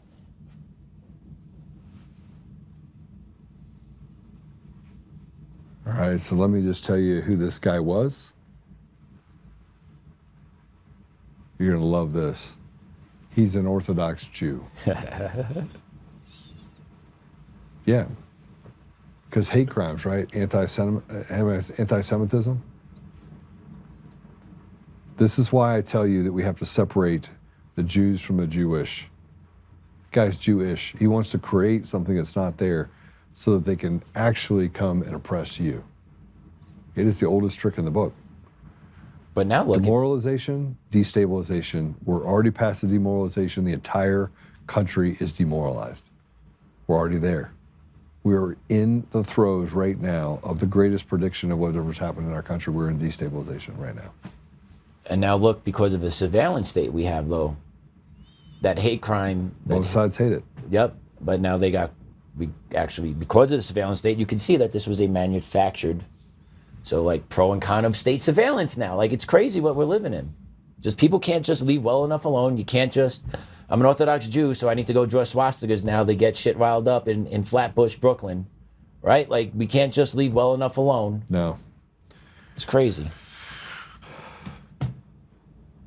Well, you want to introduce the last thing we're going to do? We're going to put a cherry on top for the video of the day. Yeah, just a little fun little thing I saw online that I thought would be kind of funny to end the show. It's a softball highlight, and you just got to watch it, man. You really just got to watch it. You get a good look.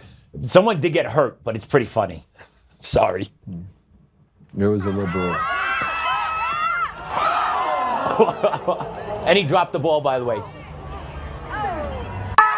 I don't know what he does there, but here we go at the plate. Corporate softball championship for the World Series right there at the dish. My man drops the ball. She, I think, believed tore her ACL. But when I first saw it, I thought it was funny, man, so I put it in today.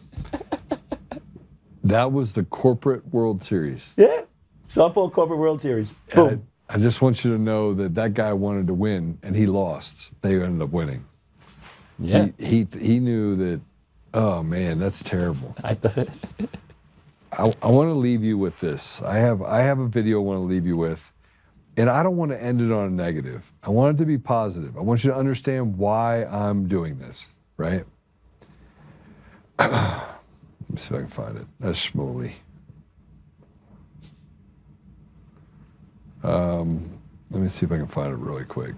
Did I put it this morning? It's the one that I put in with. Yeah, here it is. I'm gonna copy the link. What'd you say? I need you to grab this video real quick. It's a shame. Stolen elections have consequences. Stolen elections have consequences. And the consequences, every single one of you that's listening to this show has had a consequence over the last 5 years, a severe one. You've lost a mother, you've lost a father, you've lost a brother, you've lost a sister, you've lost a job. You are facing debilitating things in your own life because you took a jab and now you have cancer. You have lost friendships, you have lost relationships, you've been divorced, you've been widowed. You've been demoralized. You've been driven into the poorhouse. You've lost your job as a result of economic downturn in your area of expertise. You have comorbidities. Your child won't talk to you. I mean, I could keep going on. You've been stabbed. You've been robbed. You've been in an accident where there's no one that is unhurt by the actions of the last 5 years. No one. Everyone in our country is a victim because they've allowed this lawlessness to continue in our country. None, not one of you cannot tell me that as a result of what happened over the last 5 years, that you don't have some sort of trauma that you've had to go through as a result of the pandemic, stolen elections, or even before that. If you're in Colorado, your property taxes doubled because they said you voted for it, but you didn't because they used a stolen election to do it. Your life is enormously not better today than it was 5 years ago. Enormously not better. Do you have it ready? This woman that you're about to see She died. She died yesterday. And I'll let her tell you her story.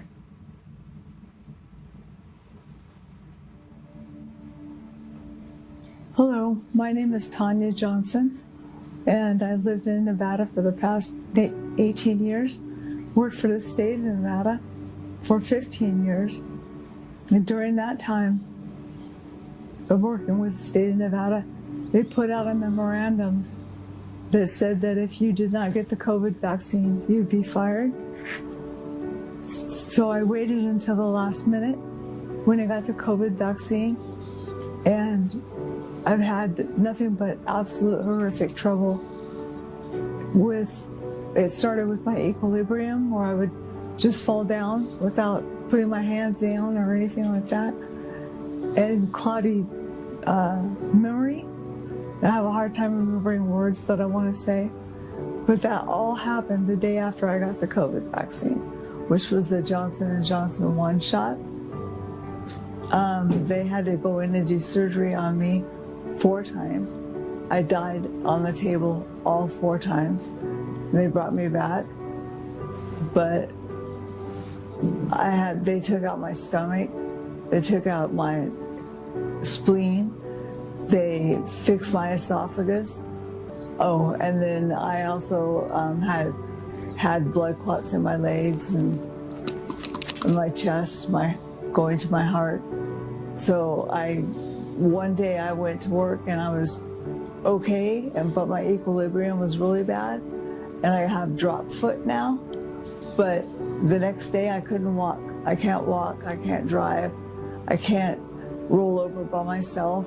I can't do any of that. And I really think that it has to do with getting the vaccine, and that's what happened to me. Oh, I've been in and out of the hospital also 4 times, and I owe $7.5 million to the different medical places.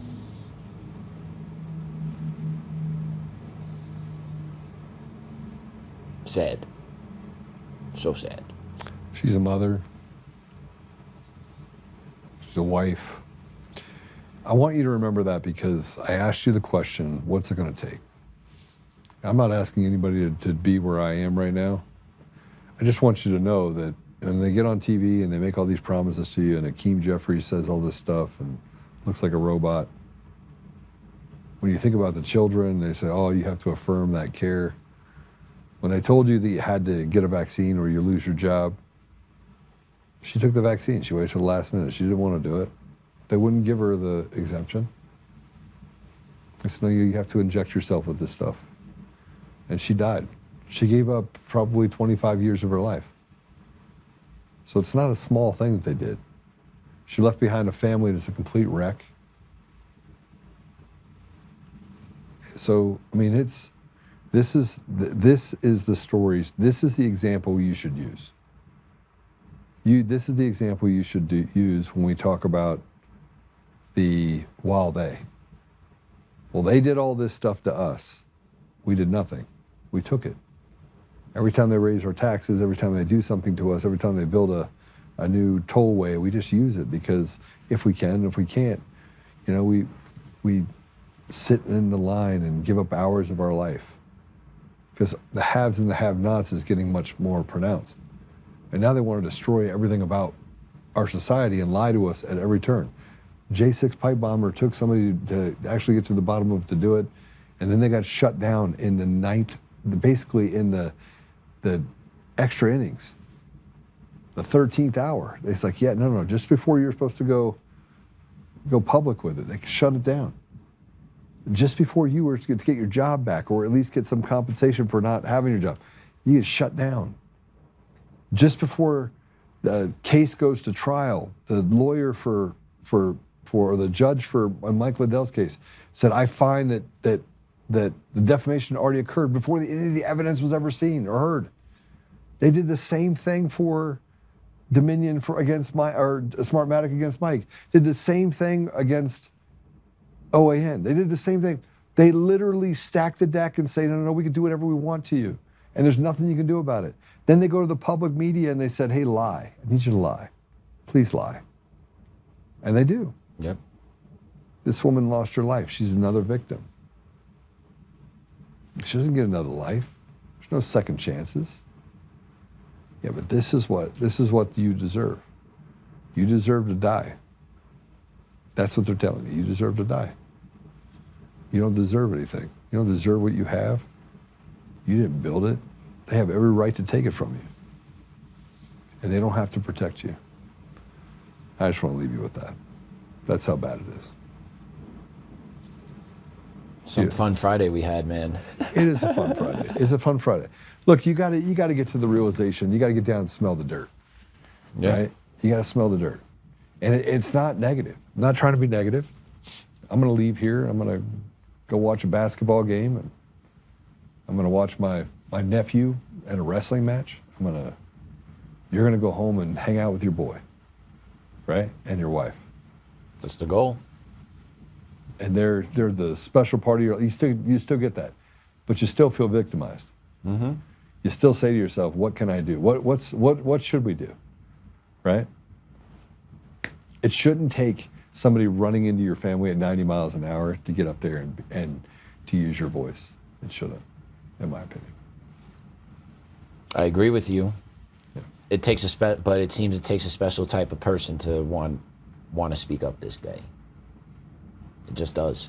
It doesn't. Everyone doesn't want to do it. It takes a special type of person to want to. Well, you got people that are defaming you everywhere. I mean, I'll tell you that. I lived through that. Yeah, and you fought. There were other people that sit there and they'll just take it and just run away. Yeah, I won't. Exactly. Special type of person. It takes a person that's already never had anything, so they knew what it looked like. It wasn't that bad. Frankly. Just wasn't that bad. Right. So, you want to pray us out? Sure can. All right. Father, Son, Holy Spirit, amen. Dear Lord, thank you for another beautiful day. Thank you for our families. Thank you for our freedoms that we still have. Lord, please grant us the patience, but also the will to start pushing back and to reclaim the land that is ours, to reclaim the nation that is ours. Please, Lord, give power and insight to others to open up their hearts and minds to finally reach a middle ground in this country. Hold those accountable so that we could start moving forward and rebuilding our lives and our country.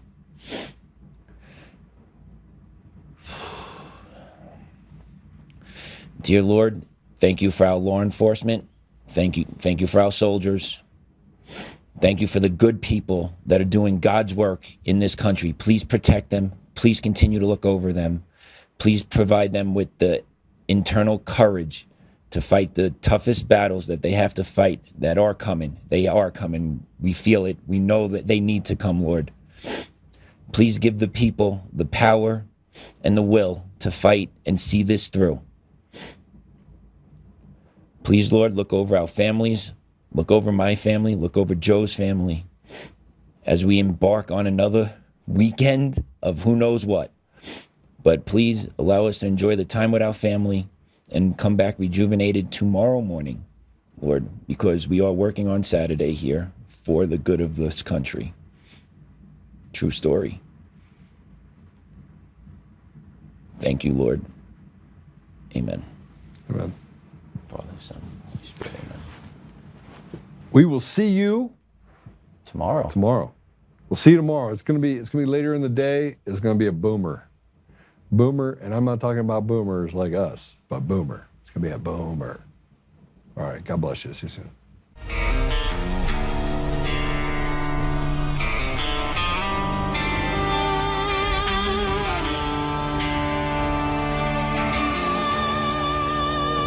Rise up, untamed. In the heart of the fire where the wild ones roam, Joe Oltmann's calling, bringing truth back home. From conservative daily to this untamed fire, we shatter the silence, lifting spirits higher. No chains can hold us, no lies can prevail. Authentic and fearless on this rugged trail. Patriots gather under stars and stripes. Untamed nation, igniting the nights. Untamed nation, let the truth roll out in this land of the free. Standing proud from sea to shining sea, we won't back down. Catch the fire, wear the crown, untamed nation. It's a battle song, motivating hearts where the brave belong. Yeah, untamed and wild, forever strong. Play it again all night long.